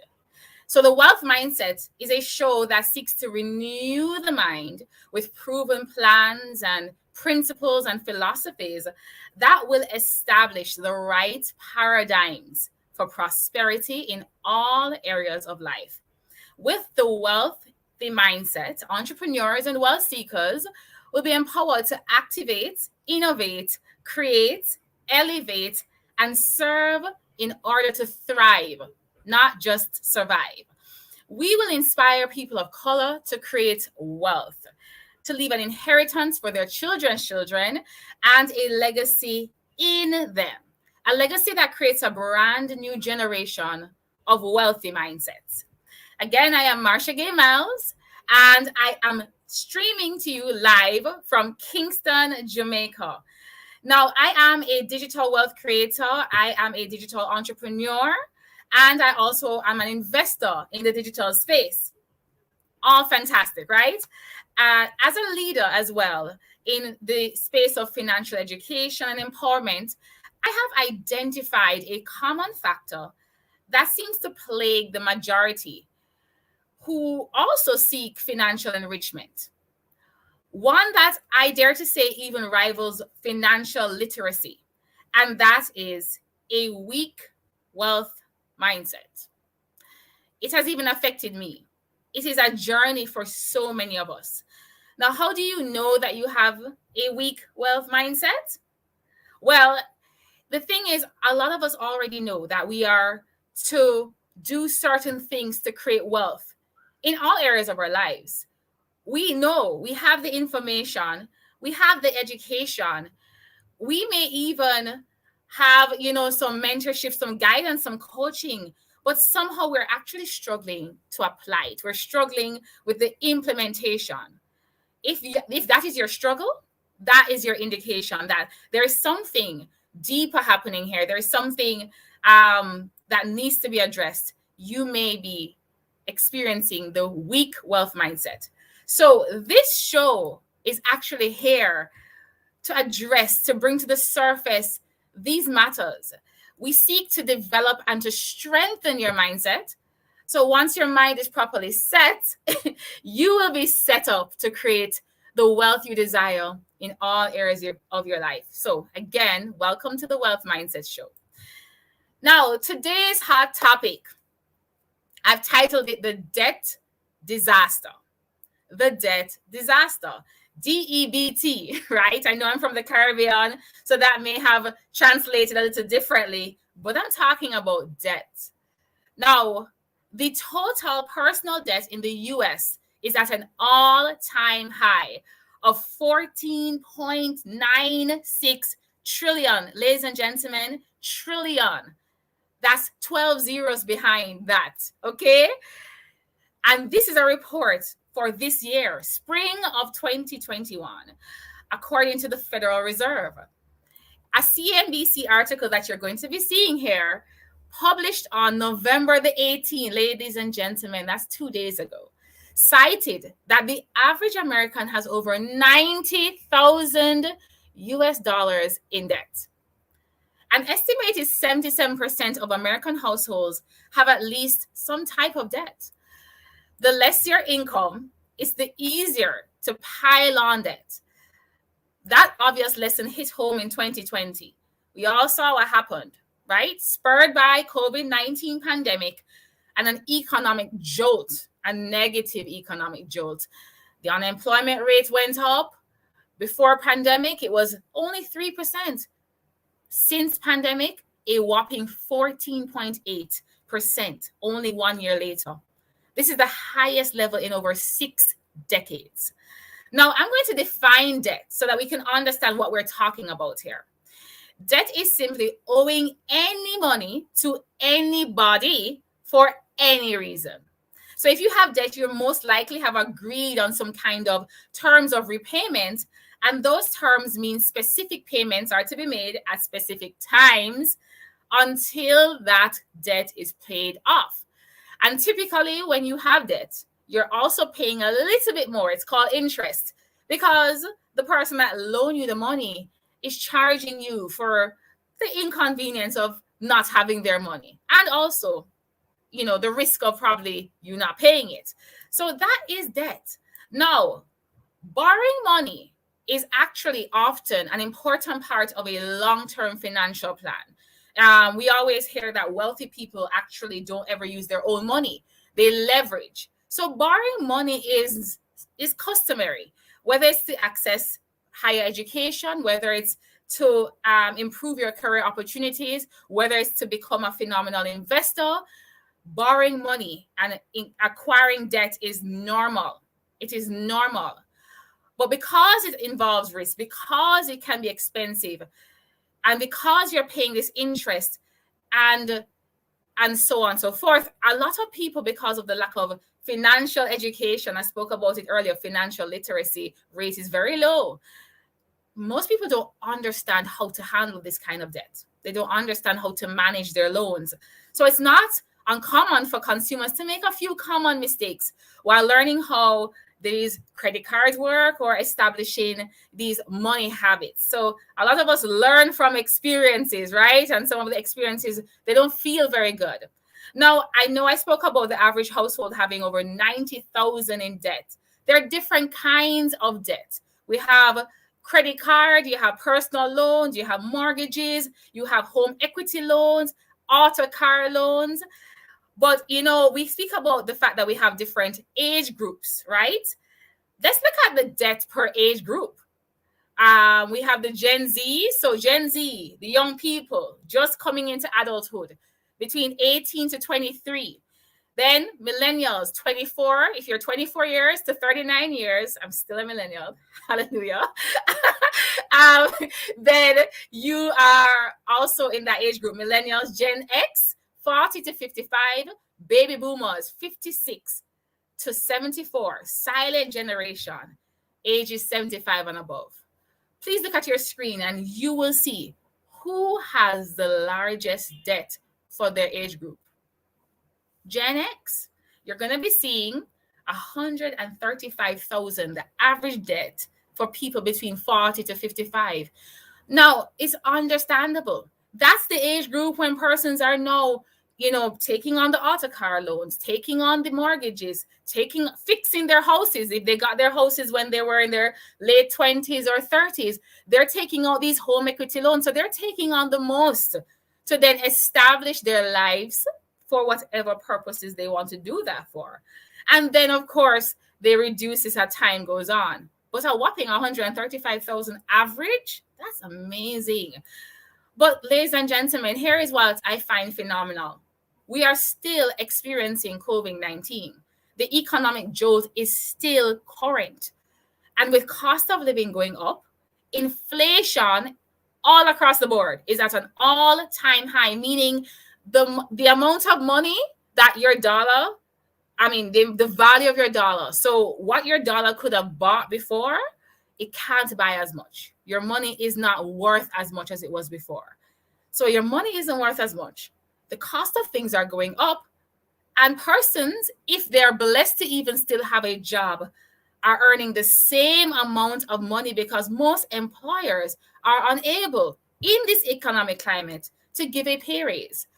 And some are even actually earning on an average less per hour because you're now working more hours. So if your work day has increased from 8 hours to 12, because I spoke about it last week, the great resignation, your coworkers are leaving, you now need to take on more load, you're working more days a week, and you're not getting a pay raise. Ladies and gentlemen, persons to maintain the lifestyle are going to take on more debt. Now, what's interesting, I'm speaking about figures in America, the first world country, one of the leading economies in the world. I'm from Jamaica.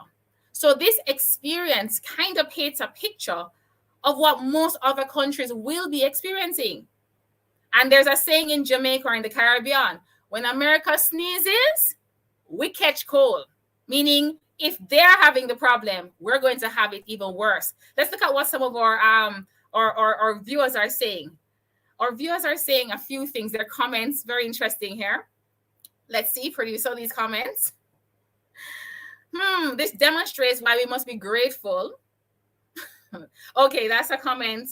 Okay, that's a comment that from before. But we have to be grateful with what we have. A lot of us don't know how blessed we are. We should be grateful. Yes, that is so true. I'm grateful every day. Like if you go on my social media every day, I'm thinking of the 3 things. I'm talking about my internet. I'm talking about the fact that I can get up and have a shower still. Food never lacking on me. Like I am so grateful that this economic climate and what I do has allowed me to supersede and float above what is happening, but the majority are being impacted. Somebody else is saying, MIM Masterclass is saying, I'm thankful I do not have that kind of debt. Hallelujah. My, it's a lot of money to owe. Listen, the beautiful thing, at least in America, is that they have over 300 million in the population. So it's spread out. It's spread out. And some are on the lower end of the spectrum. Some are on the higher end of the spectrum. What so many of us need to do is to now become aware. That is it. We need to take a pause and become mindful that there may be a deeper problem. Like I mentioned before, so many don't know where their problem lies. So many don't understand the root of their problems. Some won't even acknowledge they have one. And the sooner you make the discovery is the sooner we get on the path of recovery. Well, luckily for us, today's guest may actually have a cure for that. She has actually been through that herself. As a college graduate with a lot of student loan debt, tens of thousands in debt, but then she herself became mindful and started her journey to recovery. She has been debt-free for over 9 years. I'm clapping to that. And now she lives a life of purpose, helping others to understand by educating and empowering and equipping them with the strategies that she herself has used to step into debt freedom. Let's clap for debt freedom. I'm here for that, for sure. Now, her name is Charlene Tilbani. She's a chartered accountant, a money coach that teaches others to break free from financial stress. And I can tell you right now, 77% of Americans are looking for this information right now. Today, we'll be discussing mindfulness and money. So mindfulness speaks to being very aware. And so I'm so grateful to have you here on this conversation, Charlene, to speak to us about your journey and also to share with us how we can also overcome. So Charlene, welcome to the Wealth Mindset Show. Thank you, Marcia Gates. I'm happy to be here. I'm happy to have you. Yes, I'm looking forward to this conversation. So am I. Well, let's get into it, shall we? Now, as I mentioned, mindfulness speaks to being very aware of something. Charlene, when it comes to money, why is it firstly so important to be mindful, to be aware of the current state of your money? So the reality is true change cannot happen until you become aware of exactly your position, right? Many of us stick our head in the sand. We know that there is a problem there, but like the ostrich, we stick our heads in the sand and we pretty much ignore the problem. We ignore the situation. We have the feeling of anxiety, the feeling of stress, the feeling of being perplexed, but we don't pause to stop and to see what exactly is going on. And in my experience and with working with other persons, I've realized that the minute you stop and you assess exactly where you are and where you want to go, that's when it's as if the light bulbs go off, and then you finally realize that there is a way out. So the very, very, very first step is to pretty much become aware of your position, become aware of where your money is, aware of how much money you owe, aware of where your money that you're earning every month or every week is going. And only then can you actually start to make some positive change in the direction in which you want to go to. Absolutely. I agree with you. I mean, I have been there myself. And I totally agree. And I understand why we want to just stick our heads in the sand. So many people just don't want to face the realities of their situation. Some are ashamed, some are guilty, feeling guilt, fearful, because most don't think there's a way out. So that's where a lot of the fear and overwhelm and anxiety comes in. But they say the first step to recovery is acknowledging and admitting that there is a problem.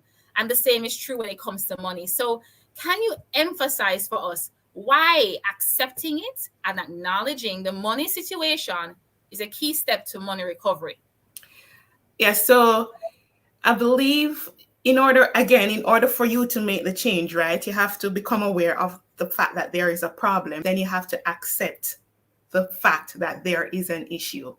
I remember when I was in debt, for the first 5 to 7 years of my professional life, I knew that there was a problem because I was always broke. There was always a gap.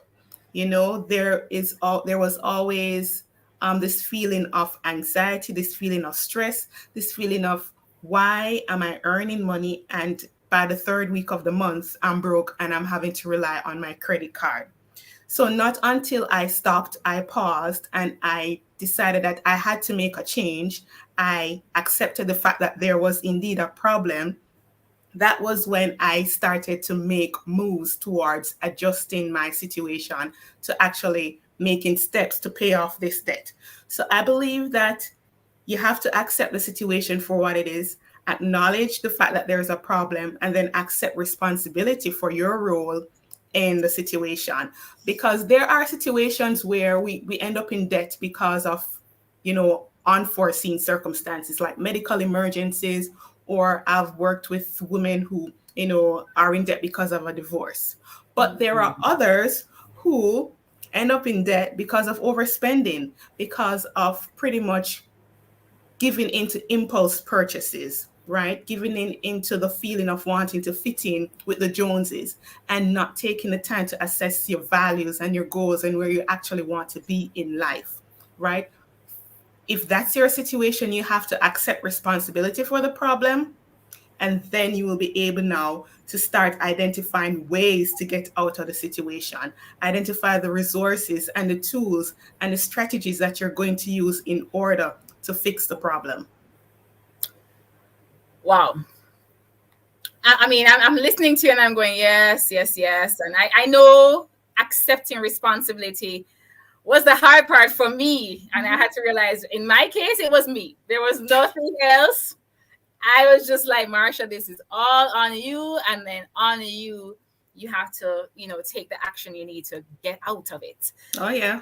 That was my situation too. It was all me. I was pretty much spending money on crap that I didn't need. Stuff that I would end up throwing away 7-9 months later. Stuff that clothes that I wouldn't wear, shoes that I wouldn't wear, bags that I wouldn't use, trinkets that were useless. It was all me. And I had to take responsibility for the fact that I was overspending and that I was broke. And only when I faced the person who was responsible for it was only at that point that I was actually able to, face the situation and take a hold of it and make the changes to get out of that. Definitely, I'm a woman in the mirror moment, right? So what you said something earlier, and I want to highlight it, and you even just said it just now when you spoke about 9 months from now, this would not have any utility. And you spoke about being conscious of your goals. Mm-hmm. So you're speaking future. There's a future thinking that has to happen around money. So though the first step is doing everything you just said, money mindfulness, therefore, and I would assume that's what you're implying, is not something you just start with, but you should have it as a lifestyle. Oh, yeah. On that, yes. Yeah. So the same issue that got you into the problem to begin with, right? If you resolve the problem temporarily, it will rear its ugly head again. So in order to keep on top of that, to keep from falling back into the same issue, you have to practice it as a lifestyle, right? This, if it's not practiced as a lifestyle, you'll end up back in debt. So let's say you pay off your credit card debt, right? You go to the bank and you get a loan to refinance the credit card debt. You pay off the credit card, you pay off the loan. And if you don't take the step to realize what contributed to you falling into that debt spiral to begin with, it's going to happen again. It's going to happen again. So it's something that you have to consciously practice. And it's not overwhelming. It's not something that's complicated. It can be as simple as once a week, you look at your spending, you look at your bank account, you look at your transaction history and see exactly where did my money go this week? Is it in line with what I budgeted? It's as simple as that. It can be as simple as every quarter you look at your net worth to see, okay, are my investments growing? Are my savings growing? Are my liabilities decreasing? It's as simple as that.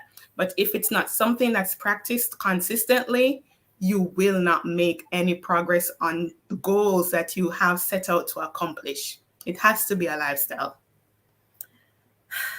One step at a time. Charlene, you're speaking to me, and I take comfort in knowing that I am one of so many. That is, it's very comforting. It's unfortunate. It's not like I want to say, oh, all of us need to be in this together, yay. But it really is a reality of our society right now. I just saw a comment, if you could just put it back up for me, producer, about the reason that we have this is really a contributing factor of our society. So I'm going to read that comment. I think we live in a society that creates and enables an environment for people to be in debt. However, it's on us to rescue ourselves. But I don't think it's just the individual. There's an environment that contributes to it.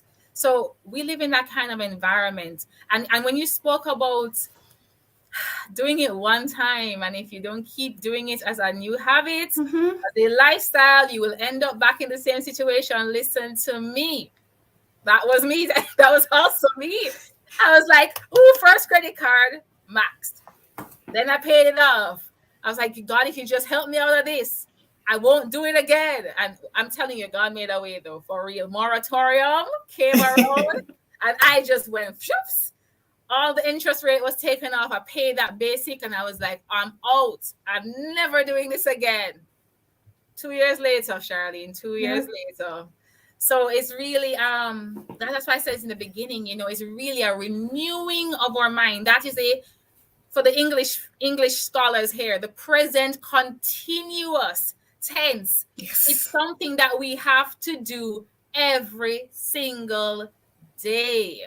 You can liken it to losing weight, right? Mm-hmm. You have an event coming up. You want to lose 20 pounds to fit into this swanky dress, and you go on this crash diet, right? And you lose the 20 pounds. But if the eating habits have not changed, if you're still eating majority fried foods, if you're still consuming a lot of sugar, if you're not exercising, what's going to happen?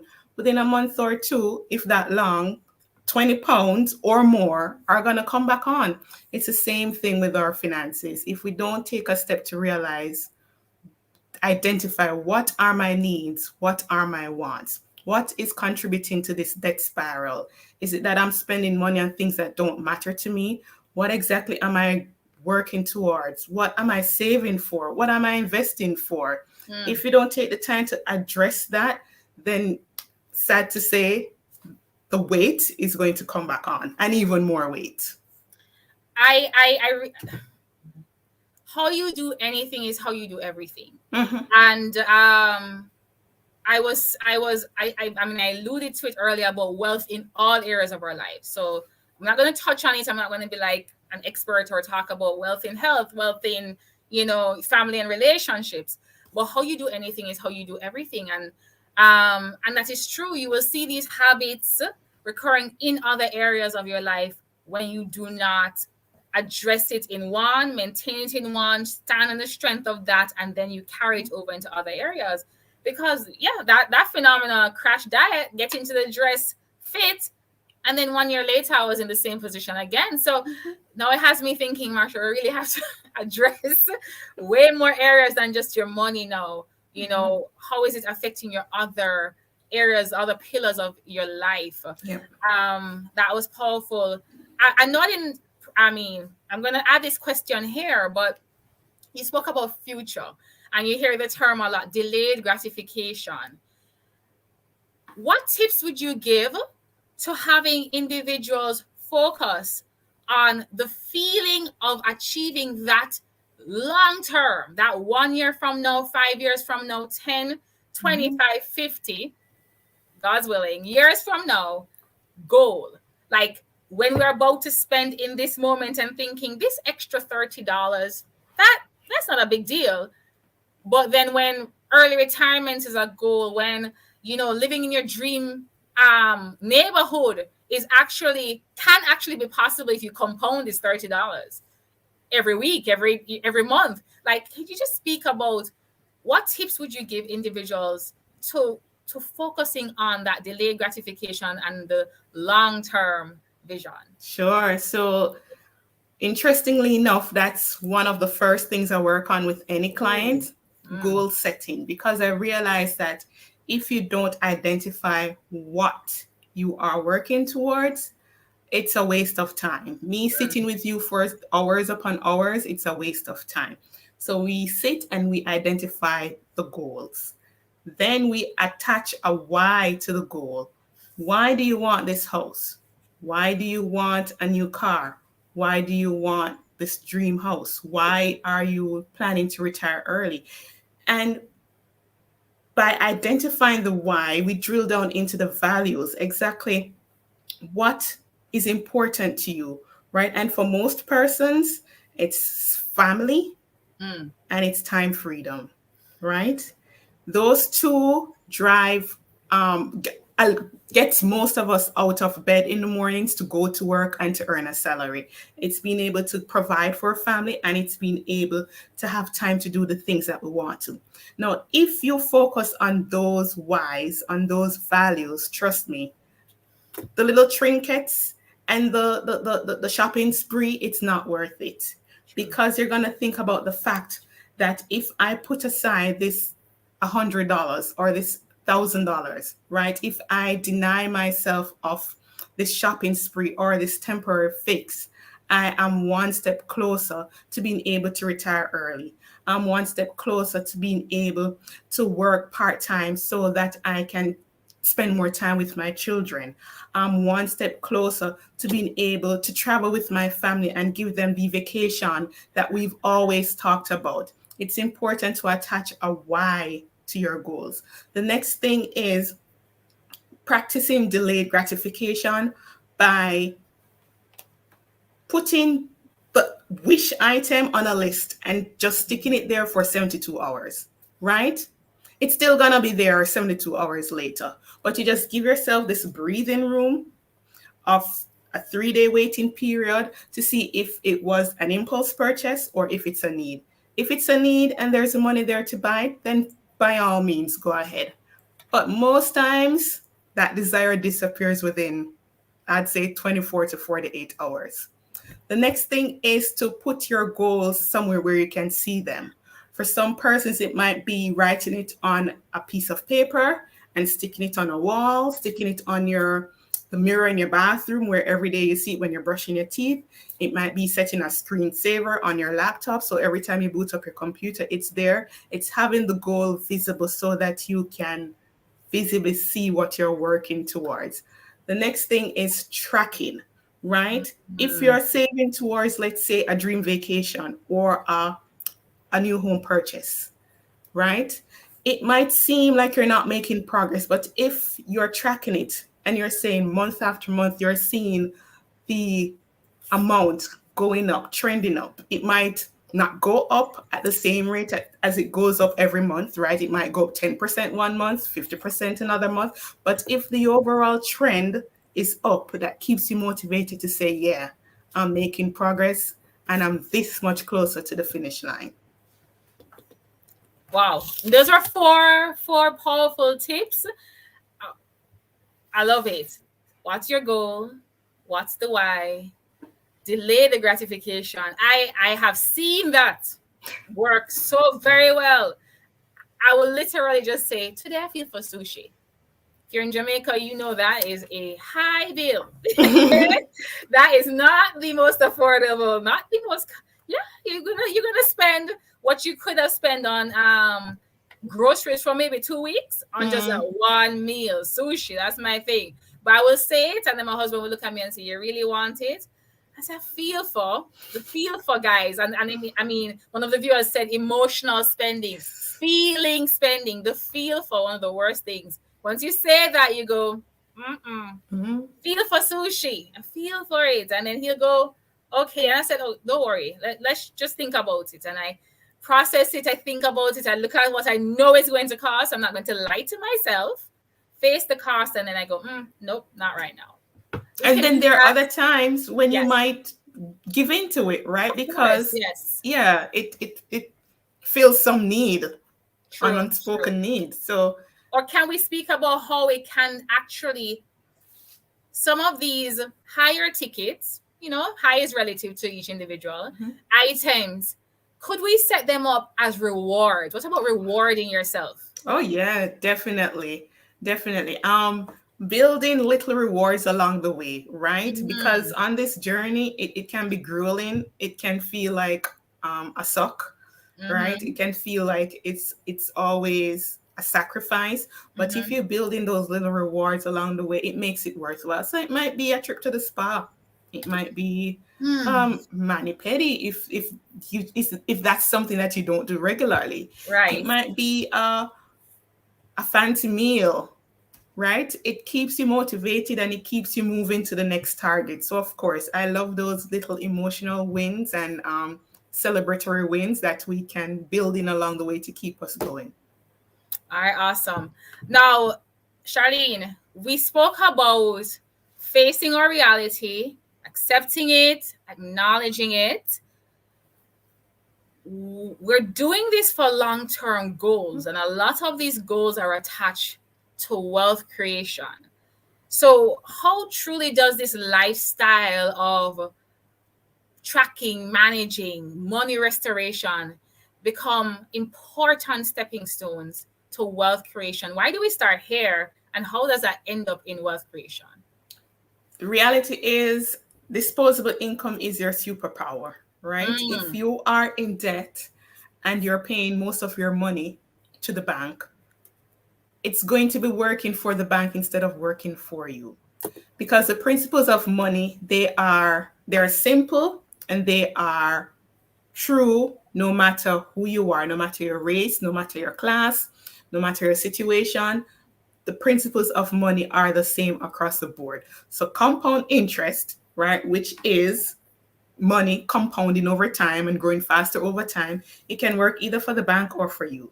You decide who it will work for. So if you are able to retain that money, you are now able to use that money and build wealth, because you can invest it and use it now to let that money compound and use that now to pave your path to building wealth, to pave that path to retiring early, or whatever your investment goal is. It might be to start a new business, I don't know, but you have to have disposable income. And the wider that gap is between your income and your spending, that gap is what is going to work for you. Charlene, you have made this conversation very simple. And I think that's what I'm loving about you. You have literally, like, this does not sound complicated. Mm-mm. It's a journey, but it is certainly not complicated. And so, as I mentioned when I introduced you, you are a money coach. So you actually provide this service to individuals. Where can they find you and what can they expect when they work with you? Sure. So I am mostly on Instagram at Charlene Money Coach. I also have the same handle on Facebook. And yes, I do offer financial coaching or money coaching. Okay. And pretty much what we talked about here, it's the same approach I have with my clients. It's not fluff. It's not complicated. It is to the point. It's something that you can pretty much execute on your own after you stop working with me, because it's something that is going to be practical, realistic, and suitable for your lifestyle. That's my approach. I love to break things all the way down so that you are motivated to actually go out and do it on your own. You again, you have kept this so simple. You have, honestly, like, there is a piece that I feel, and I'm sure anybody listening that is experiencing the financial stress and strain of being in that average of 90,000 per household. Sheesh. Like, if that is you, you should be feeling hopeful. You should feel as if I just get this help, then I will be able to take the steps necessary. And it may not be tomorrow, ladies and gentlemen. Let us not fool ourselves. Yes. A lot of us have this thing where we go, well, it needs to work in 1 month. I need to do this in 2 months. And I'm like, it took 15 years to get here, 8 years to get here. Give yourself that time, and give yourself grace as well. Give yourself the grace, but give yourself the time and put in that work. Now, Charlene, as you leave us right now, I tend to like to recommend a book, right? A book that kind of captures this concept that we discussed today, and even more, that others can also empower themselves, self-help, personal development. What book would you recommend right now to someone who's a reader that would like to continue learning more for their journey? I love to recommend The Richest Man in Babylon, simply because it's not complicated. It's easy to read. It's in a story narrative, so it's not a finance heavy book, but it's filled with so many practical gems. And the fact that it was written in the 1920s and the same principles applies today, it always wows me. So that's my go-to for anybody who's just starting out on their journey. The Richest Man in Babylon. The Richest Man in Babylon, if I'm not mistaken, that is by George Clason. Yes. All right. Correct. Yes. And you can get that on Amazon. You can get it on Kindle. You can get it on Audibles. Just get it. You can get it on YouTube. It's free there. Right. You can get it on YouTube for free. I mean, I'm not gonna lie to you. I listened to the Audible version, but it was one of those books that, because of the principles it was packed with, like you mentioned, money principles are simple. I am a writer. I still do the pen and paper.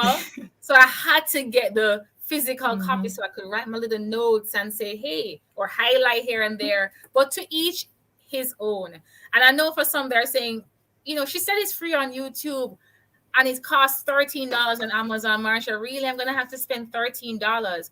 And as a matter of fact, just to tie it in with even your coaching services, currently persons are in debt.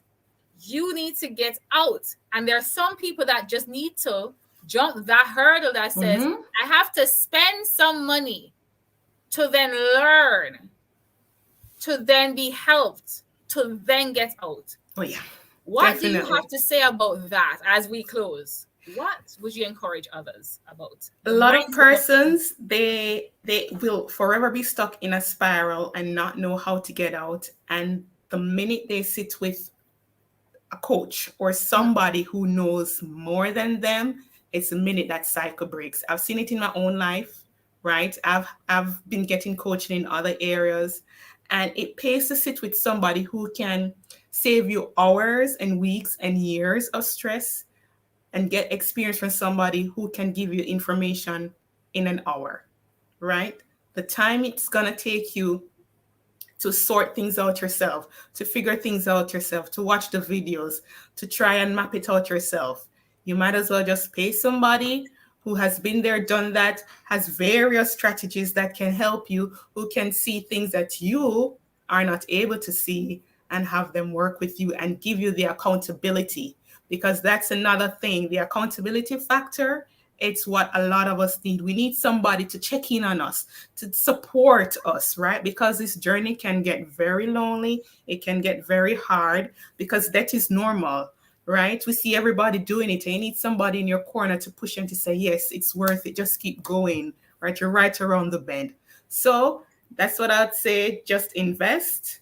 You can check out free resources on my page if you're not ready to take the leap yet. Check out what I have to offer and see what others have to say about it as well. Charlene, it's been an absolute pleasure. Honestly, it has been. Thank you for keeping the conversation very simple, relatable.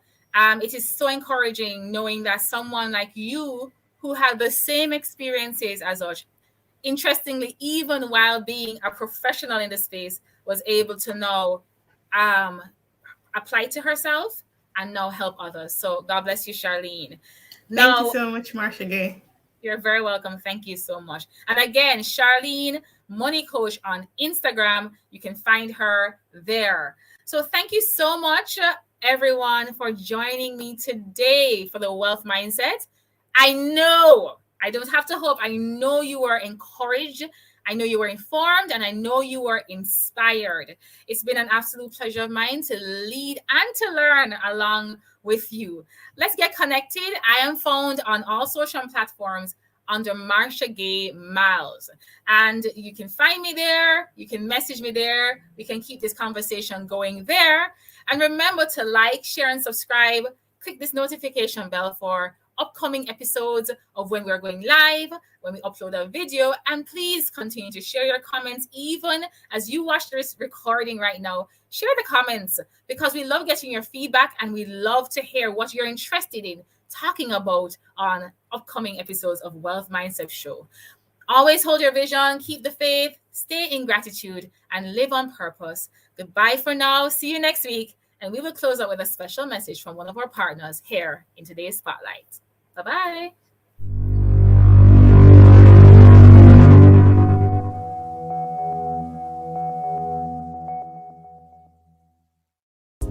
Do you love to travel?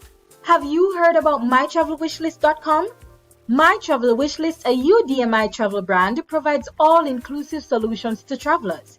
We provide 3 key solutions. 1. Travel booking for any occasion, individual or group. 2. Destination weddings, family retreats, and adventures for kids by or partners. And 3. Travel share and earn program. We have a network of travel advisors to help you find the true veil in your travel.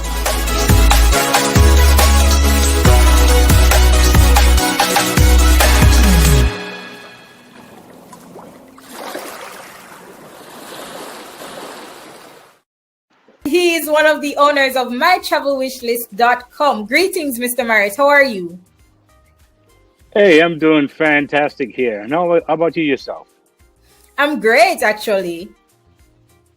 you're about to tell us a little about mytravelwishlist.com. Our audience would love to know, what is it about? Well, as you know, travel is an amazing thing, and I was one of those persons who was fortunately had the chance to travel extensively over the years. I was a part of a band, and we did a lot of travel internationally and nationally. And so travel, I think, is a great thing. Expand the mind and give you a sense of how big this world is, and you can imagine more. And I think wealthy people are ones who normally travel. It's called My Travel Wish List. And of course, it's a UDMI travel brand, and it provides all exclusive solutions to travelers, right? So like a one-stop shop, because sometimes traveling can be very stressful, not sure where to go, how to go about it. So we're here to help you navigate that process, so you can have a good starting point in your travel to a good ending point in your travel.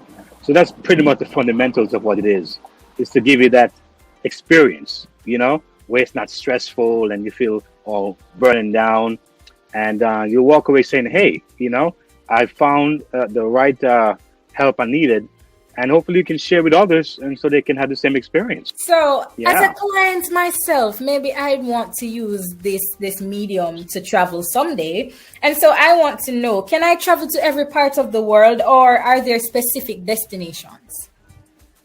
Well, I'm not sure if you want to go to Iraq right now or Kuwait, but pretty much we can travel everywhere. You're looking at different airlines and hotels. Travel booking for any occasion and any individual or groups. All right. Destination weddings, planning, and so we have the networks that's in place to facilitate whatever the needs are. So the travel wish is really saying, you come to us and tell us your wish, and like Santa Claus, we make it happen. So it's like what we do, we go to work for you. So what we do, we hear your needs. You're going to convey to us what you want. We can also share some things as well. Once we hear what you want, we're going to be able to offer you different ideas and options that may be comparable to what you want, or pretty much as close to as possible to what you want. So the wish list is saying, I want this, and then we go to work for you, and we be able to present that to you and say, hey, this is where you can go, this is what you can do, and you will get to not only enjoy the experience, but you feel in control of the experience. You feel like you're actually making that decision, and then it'll be more fulfilling to you. So it's an experience that you can enjoy, or we can enjoy together, to make you a happy client. Our final question to you, Go right Mr. ahead. Marriott, is what are some of the benefits of Yes. booking through My Travel Wish List? We want to empower people. All right. So not only can you travel, you can earn from your travel. Why spend? Why not earn? So we can show you those aspects of it, where you can not only save, but become an earner. Are you ready to travel? Let's go! Log on to www.mytravelwishlist.com for more information.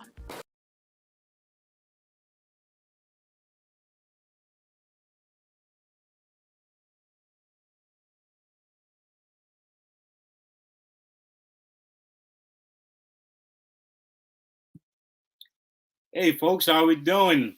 Let me say welcome to this Saturday morning segment of, I would say, Travel Boss. So that's my new little swirl as I begin this show. It's titled Travel Boss, and this again is Keith. And this show, I'm really glad to have you here. You amazing listeners and viewers all across the online space. Yes, so I am I would say, a very eclectic individual. All right. So I'm into sports, I'm into music, and I'm into family, I'm into business, and I love to travel. And I'm pretty sure a lot of you out there may find travel to be something that you love and have done, and something that you want to continue to do. And so we're here to really look at travel from different aspects. Travel, for some is just taking a vacation. That's how they see it. But travel encompasses so many different elements, of life, be it people or products or information. All this travel. So I want to thank you so much for joining me today here, and looking to have some great conversation with a wonderful guest that will be coming on shortly. Today we want to address the issue of something that's very important. And over the last number of years, I've been hearing a lot about business, having your own business, right? And actually how you address the taxes. How do you address that aspect of it where you earn or you save. So knowledge, as we know, is extremely powerful. And yes, so we have an article from Yelp, and it talks about the 11 ways 11 ways you can receive deductions with your own business. All right. Now, I won't go through all of them today, but we're going to address a few of them. And I realize that it's very important that we understand these things, because sometimes we just throwing money out the window, throwing money here, throwing money there, and realize that these kind of stuff, this kind of information would help us to save a whole lot more to use for what's most important. So again, folks, we are happy to have you here. I got my shirt on. If you notice, I'm kind of playing with it all morning long so far, and it's my travel shirt. I'm gonna show you what it looks like. It's my little logo. Trying to make it happen here. You can't see it, but it's here. All right, but I'm here to really have a wonderful time.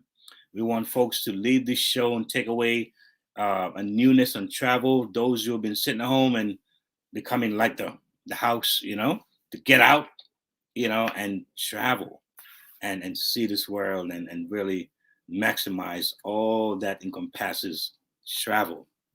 So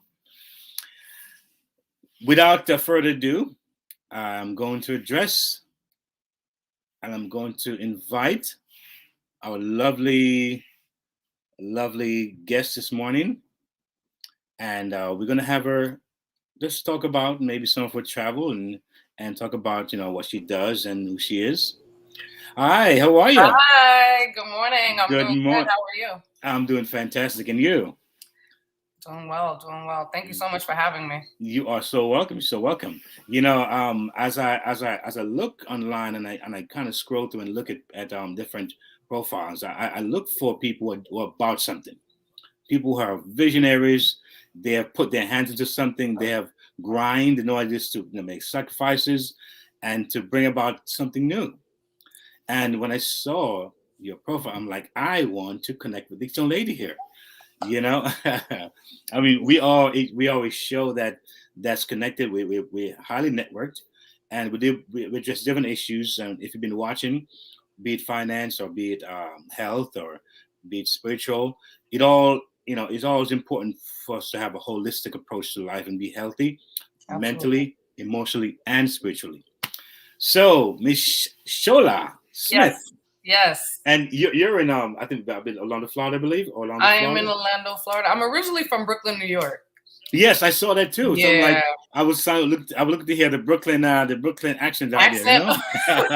Absolutely. I get it all the time down here. Like, oh, hey, you're not a Floridian, but yeah, I don't think the Brooklyn accent is ever gonna go away. Yeah, I hear you. So it is funny because when I first came to the United States, I landed in Brooklyn. Oh, nice. I landed in Brooklyn. I was right there close to Flatbush, Yeah, that's where I'm from, East Flatbush. Yes. Yeah. Do you know the church called East Flatbush Church? It's curious. The church called East Flatbush Church of God. On what street is it on? I think it's on 96th Street, I believe, 96 somewhere around Oh, there. okay. And is it like on a triangle? It's like a big. I think so. Yes. Yeah, Oh, yeah. look at you. Yeah. Yeah, So, right there, right over the Utica Avenue. Yeah. Yes. Okay. Cool. Yeah. So I came here and I was there for like a year before I moved to the Bronx. Okay. But hey, so again, happy to have you.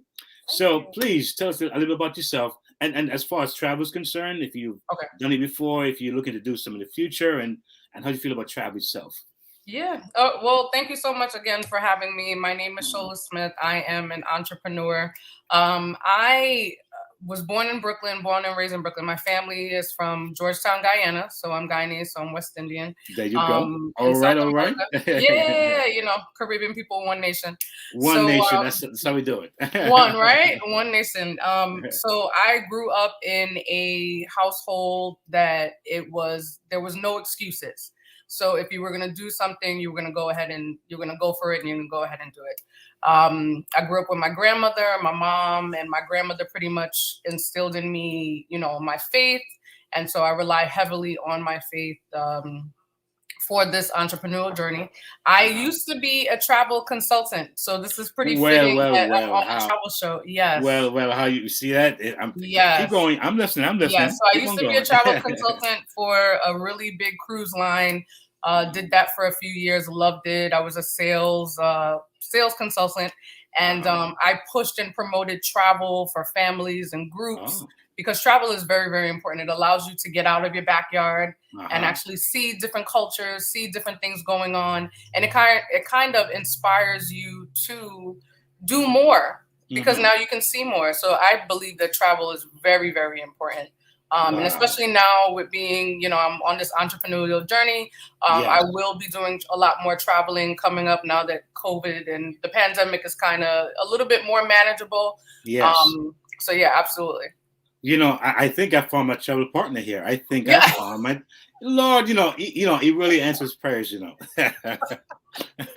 always does. You see that? And so we both got white on suits. And we both have on our branded shirts. We own alignment here. I'm telling you, awesome. I love it. Yeah. So great. But as you mentioned about travel, I've gone to a whole new understanding of travel when I started doing so, and I usually go to places where I see other cultures, particularly the Caucasians, and how they're what's the word?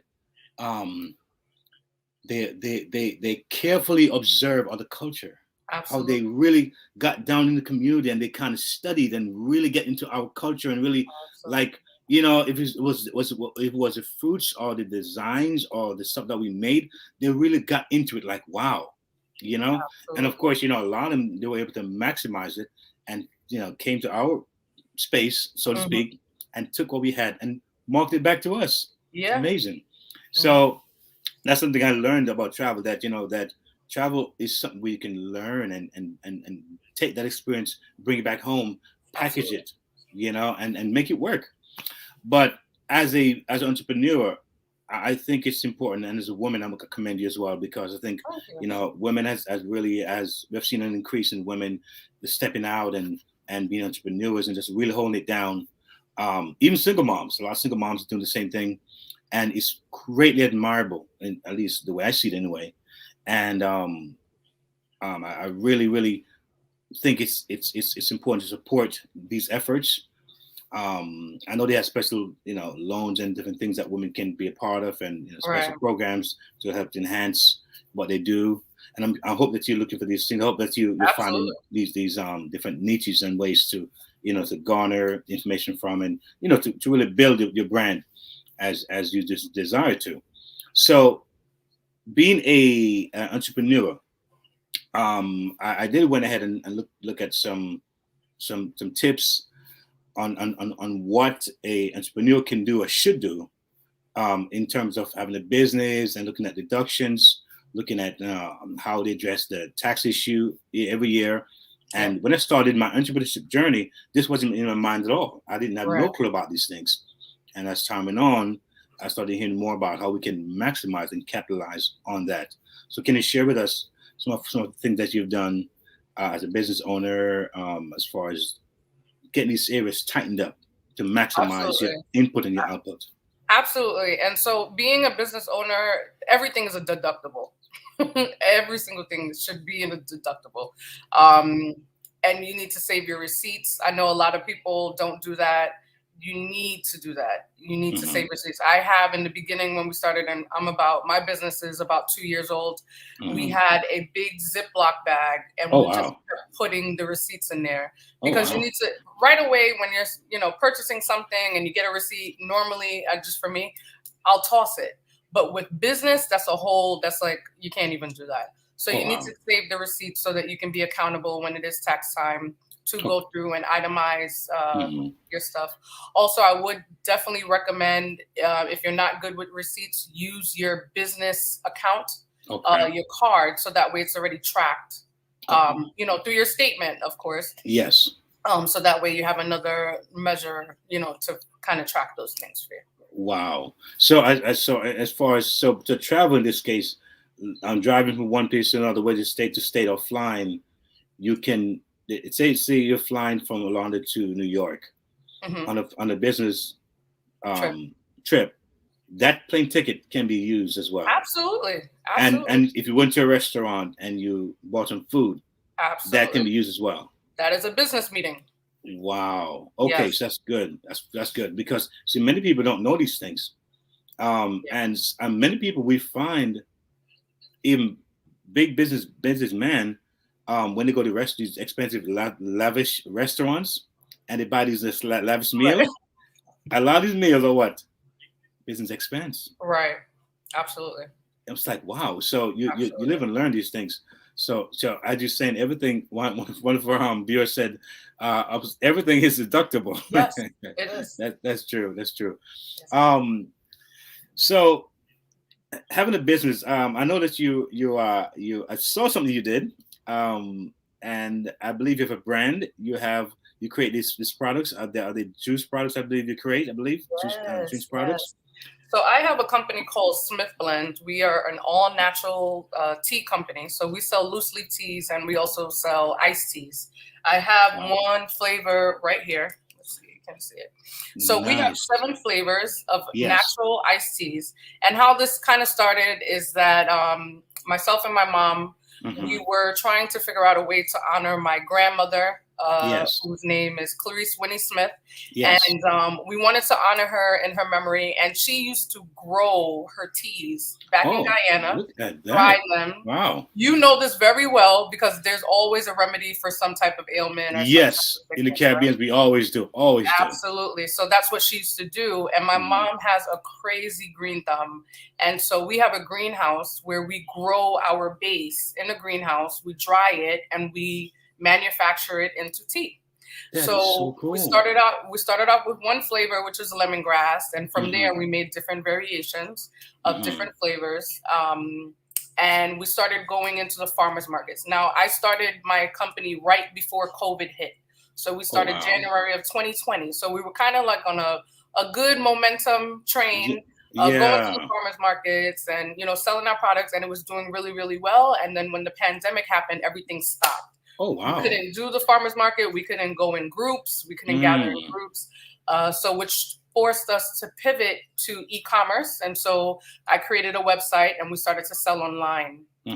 After that, we got connected, and networking is very, very important when you have a business, is to get plugged in with different entrepreneurs and business owners just to see where there is some synergy. And we got a call that from a person who owned a health store down here in Orlando, that he was looking for a vendor, a Black-owned vendor. And he saw that I sold teas. And so we were able to go not in one store, in 2 stores locally here. That was my first time getting into that. And he was able to get us on a master vending list nationwide for all of the rest of the franchises. Wow. So everything kind of snowballed and happened really, really quickly. It's doing really, really well. It's really well received. I have to get you some samples. I have to ship it to you so that you can get my samples. Yes. Yeah. Yes, I have to get some to you. But right now, what we're working on getting in the rest of the stores now, and I do have another line which I'm going to be doing clean sodas. So these are tea infused sodas, as everyone loves a good carbonated drink, not a lot of sugar. Right. So we're working on that next. Beautiful. Now this is a mouthful here. I'm loving this right here. So I believe I saw where you said that the shelf life was 2 months. Right. So our shelf life is 45 days. That's Right. because we pride ourselves in not using any preservative, excuse me. And so we handcraft our drinks in small batches, so they're always fresh. Okay.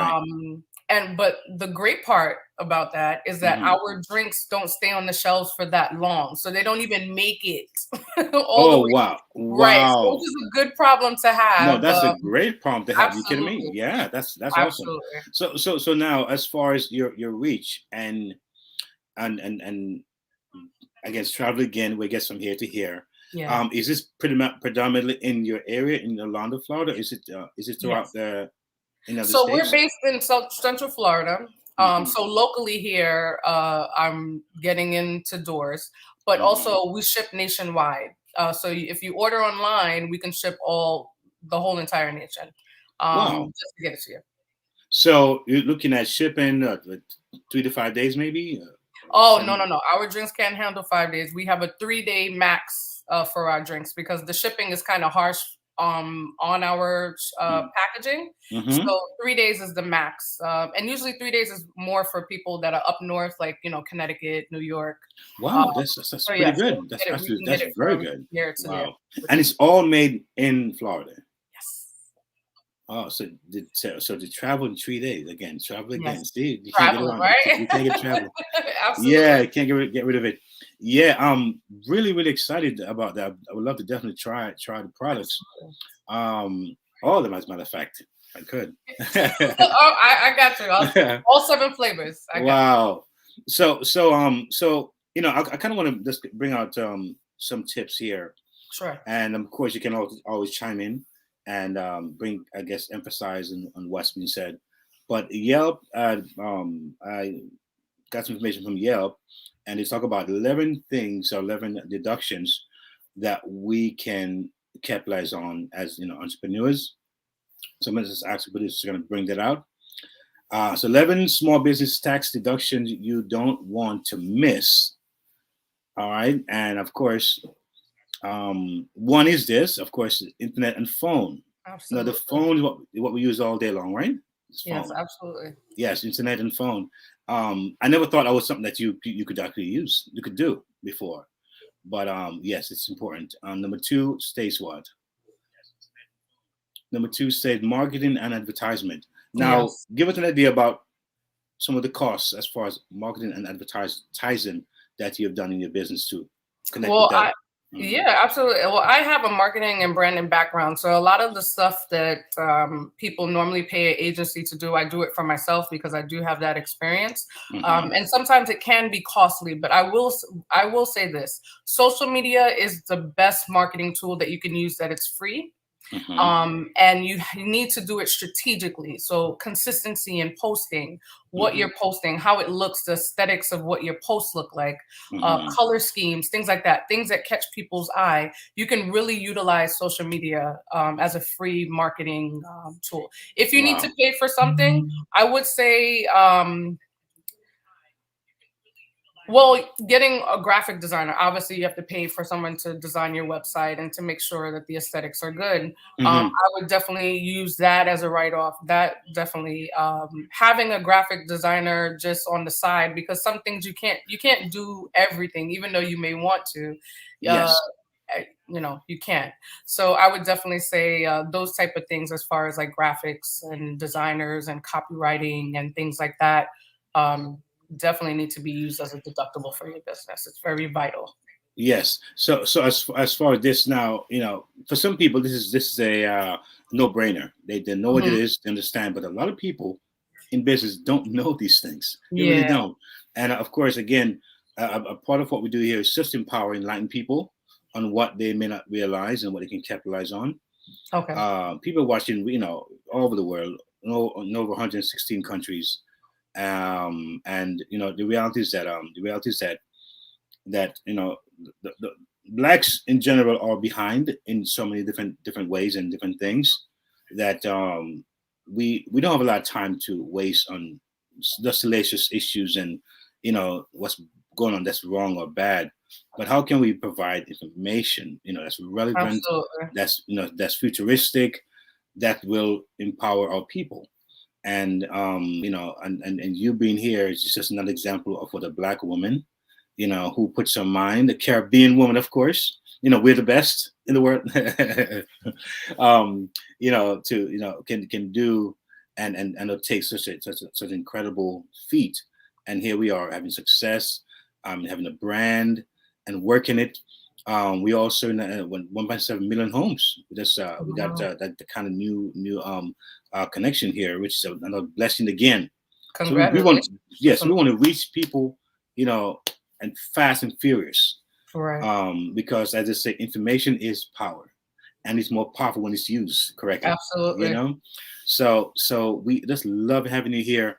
Tell us a little bit about what are some of the things that an entrepreneur should look out for in this process, as far as spending their own money, as far as maybe loans, as far as maybe seeking out different ways to get the resources to get things going. What's some of the ideas in that? You definitely need to empower yourself. There's a lot of grants out there for minority businesses, also women-owned businesses. There are a lot of grants through the SBA. Loans, we have not taken out a huge loan, but I'm always looking for opportunities that allows us to not compromise our brand and also fulfill the requirements. Because sometimes if you don't know all the details, you can get caught up in something that is not, it may look good on the outside, but it's not, good when you get involved. So you want to make sure that you know what your goals are, your vision, your mission, so that you don't compromise that. I would also say that as an entrepreneur, you need to have income coming in from someplace. Don't just jump out the window and say, hey, I'm a business owner. Jump, let's go. Right, yeah, and you quit. Where's the money go? Where did the money go? It's going to be a lot harder. So if you can still make some sacrifices, I'm not telling anyone I'm not promoting that anyone quits their 9 to 5, because you need to make sure that you're still able to stay afloat while you are building and developing your brand and your business. So it is very, very important. You're going to have a lot of sleepless nights. So keep that in mind. So yeah, that I would definitely say that. Wow. And also too, you mentioned earlier that a lot of the skill sets that was needed, you actually were able to input in your business that you had yourself. Now, do you put a price on those different things that you do? Like, I'm valued this, because a lot of people, they may say, well, I didn't hire anybody, but if you're doing it yourself, there's still a price to it. There's still a worth to that. Right. I hope you do that. I have not. That's actually. I made 5 posts that this is valued $5 million here. Right. So hey, folks, I really should be doing it. I don't. Just because my heart is good and I'm passionate about it. But I really should be mindful of like what this would cost in the real world if I went to hire. It's value, because anyone sees that, and who knows? One day you may sell a company for billions. Who knows, right? So show me your worth. Well, there you go. I breathe every breath, and I sign every note. Right. So yes, I really admire what I'm hearing. Thank you. It's one thing to have one brand, but 7, and I'm hearing that there's more that you have. Now, just briefly, as far as the flavors, what inspires the different flavors in this product here? What inspires it? Is this just something that you had in your mind a long time ago, or different people give ideas about it? And you say, okay, let me try this and this. How does the the flavors come about? Well, really, we pick flavors that we like, and we're from the Caribbean, so the Caribbean has all these different types of fruits. We have one flavor which is soursop. I have to get that over to you. Yes, I want that one. Yes. Yeah, the soursop is really, really good. We also have pineapple, lemongrass, passion fruit, mango. These are all flavors of fruits we eat all the time. Like in the Caribbean, you can have a house and you have the mango tree right in the back. You'll go pick it, go eat it. So we picked flavors that people, a nice variety for people that have different taste palettes, that may like, the Caribbean tropical fruits. Nice. So have you traveled back home as yet? Recently, since not yet, but we're going to get there. We're going to get there, and we're going to look to see how we can do some business. Yeah. All right. Awesome. Listen, we do also offer a segment here where we talk about travel. So I'll ask my producers to go to mytravelwishes.com. We're going to check out some of the hot deals. We call it the Caribbean hot deals here, and see what we have lined up. Again, we want folks to know that traveling again can be a very stressful thing and very overwhelming. And so we provide services here in mytravelwishes.com where folks can really, get an experience of having networkers and folks in place to help them make the experience amazing. So here with us is our amazing Jessie. Hey guys, hey Shola, nice to meet you. Hello, how are you? I'm good. Thanks for coming on. It was actually awesome to have you on. We have a quick question, commenter that said, do you export? Do we export? We do. Well, we export internationally.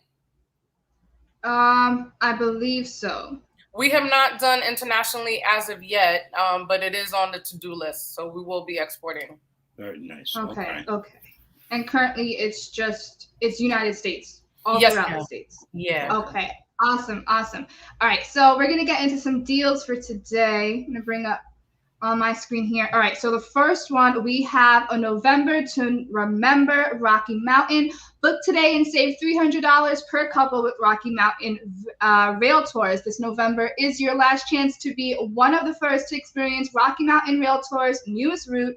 Book today and save $300 USD in savings per couple when you book to travel in November. And scroll down, we have a beautiful picture here. Yes. Save, of mountains, whole bunch of trees. I'll be down for that. So we have featured excursions, 2-day rail, Moab, Denver, Moab, Glenwood Springs, and Denver or reverse. That's from $1,250 USD.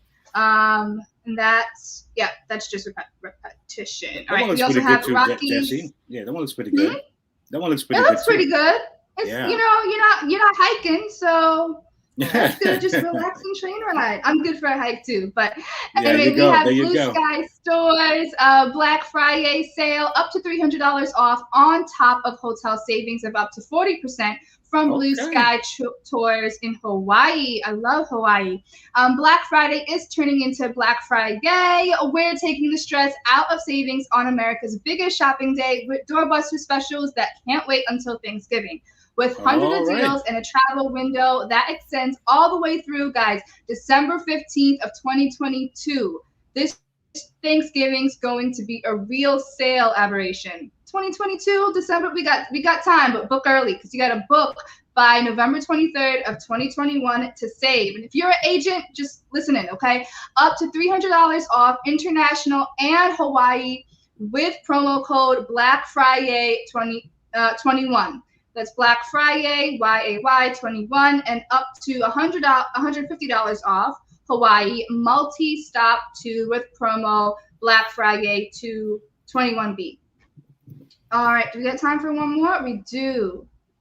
Okay, and we have AM Resorts 20th Anniversary United. Enjoy $200 in resort coupons and more from United Vacations. Life is a series of moments, and AMR Collection is celebrating a big one. In honor of the 20th anniversary, enjoy, up to half off your stay. Where do you get that? I don't know. So please please listen to these additional perks, okay? Make every moment of your trip extra special. You get $200 in resort coupons, $20 spa treatment for those staying at Secrets, Breathless, or Zoetry. We have $20 kid stays for those making memories at Select Dreams, Now, or Sunscape Properties. Free night on a future stay for those celebrating a 20th birthday or a 20th anniversary during this trip. And as we keep scrolling, wow. Sorry, guys. That looks there we go. fantastic. It does look fantastic. And you need to Nice. save all of this. To do all of this, you guys need to book by November 22nd, 2021 to save. So you got a few more days, guys. But book it now, and to click to know more, sorry guys, to know more about where to get all these deals, where to save all of that, you need to go to www.mytravelwishlist.com or just email us at info@mytravelwishlist.com. Book all your deals, get all your coupons, gotta go travel, guys. Thank you, Jesse. Thank you. Appreciate it. Appreciate it. You know, no see why, Miss Smith, no see why I went and bought that swimming trunks. No, I wonder, why did I go and get my swimming trunks? So now it's all making sense. You know what I'm saying? Right, right. It's about that time to hit the water. Right, absolutely. I'm ready. Yes, I'll tell you. So again, it was such a pleasure having you here this morning. You. And we're going to have to do I'm going to have to reach out to you because there's something that came in my mind while we're doing the show. Okay. Something that's going to be interesting. That I'm going to connect with you afterwards. Awesome. Yes. So again, tell us where we can find your products. Yeah, so you can visit Smith Blends at www.smithblends.com. That's our website. You can place orders through the website. And then we are on all social media platforms at Smith Blends, Instagram, Facebook, and we just started TikTok. So definitely if you're on TikTok, please follow us on there as well. Yes. All right. Awesome. I am so excited. I can't wait to get my sample. Yay! I got to get it to you. Yes. Awesome. So folks, again, we thank you for all your audience. We thank you guys for chiming in and being so engaged this morning. And we thank our lovely, amazing guest for sharing with us her amazing products and a little bit about herself and just empowering stuff. I really, really love this show right here. And I'm sure that I'll be one step healthier when I start drinking these products. I know I will. I know I will. And I heard something about detox as well, which I like that, the detox idea. Yeah. So folks, once again, thank you for chiming with Travel Boss here with Keith, live here in New York. And I am telling you, we are looking for some great upcoming shows. Just keep checking on in. Remember to like, subscribe, and share, because the best is yet to come. God bless, and see you next time on Travel Boss with Keith. The name of my book is Reborn. And Reborn is a story, a personal story about my journey from a place of despair to fulfilling God's purpose in my life. I have gone through a lot of challenges, a lot of, things that happened to me in my childhood all the way to my adulthood. And the Lord impressed on my heart to write my story, to share with others, because, one thing about me, I'm transparent. And I believe when you share your testimony is to help somebody else get out of their situation. Because a lot of us go through a lot of changes, a lot of challenges in life. Especially, I grew up in the church world, a very strict environment, very religious environment. And it had a lot of, stressors in my life. I didn't know who I was as a little girl. I grew up with parents. My father was a pastor, and I was totally lost in this church world. I didn't know who I was, or if I was worth anything, or if I had any type of purpose in life. So my vision about God was so warped, because I never thought God loved me the way they presented it. So I was a very lonely young lady. I had a lot of low self-esteem. So I was just really trying to maneuver and to find my way, through life. So it was God who helped me through the process, even though I wasn't focusing on him as much. I want to share something, and chapter 2, page 17, Forsaken. I just want to read a little excerpt of it. And it says, in 1975, as I attended middle school and the family moved to a large 4-bedroom apartment building, was at this situation things began to worsen for me. For instance, I was punished a lot. At times I never understood why. My father never believed that Christian told lies. For instance, if someone from the church would report to him that they saw me somewhere and was doing something wrong, I would deny it. However, I would be told that I was a liar and receive the beating for it. So I became so tired of constantly being blamed and beaten for situations where I didn't have any idea. So I tried harder to be good, but notice each time I tried, it wasn't enough. And I realized that each time I would speak things, my mother would tell me to be quiet. And after a while, she developed a resentment to me. And, so I struggled a lot to be a part of a family. I struggled a lot to be seen. I struggled a lot to be loved. And this book is to help others who are struggling to find out who they are and find out their identity and who they are in God and whose they are, because it's so important to find who you are, you find yourself, because once you know who you are and knows whose you are in God, your life changes, and then you're on a path where you're evolving and growing and building, and you are increasing in self-esteem. And the more you understand yourself, is the better you are how to handle situations in your life and even handle people, to work with people and to really learn how to be empathetic, learn how to, reach out in some way, shape, or form, and to be where, can be there in the moment with that person, because you understand where they're coming from, because you see a lot of what they're being challenged with is the same thing that you were dealing with in the past. So when God delivered me, I was able to share this story in order to help others to heal. I'm coming from someplace, a place of darkness. A new me came forth, and I'm like, God, this is a powerful title, because it sends a message, that when God rejuvenates your life, it's like you're into a new person. You're very different, it's like you're starting over again from scratch, it's like, wow, it's a new day, a new dawn, so this title was so fitting for, my journey and where I came from. Are you ready for the weekend?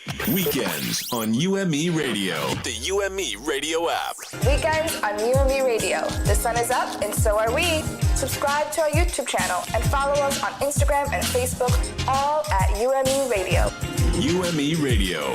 Positive entertainment 24/7. Subscribe on YouTube and click the notification bell. International.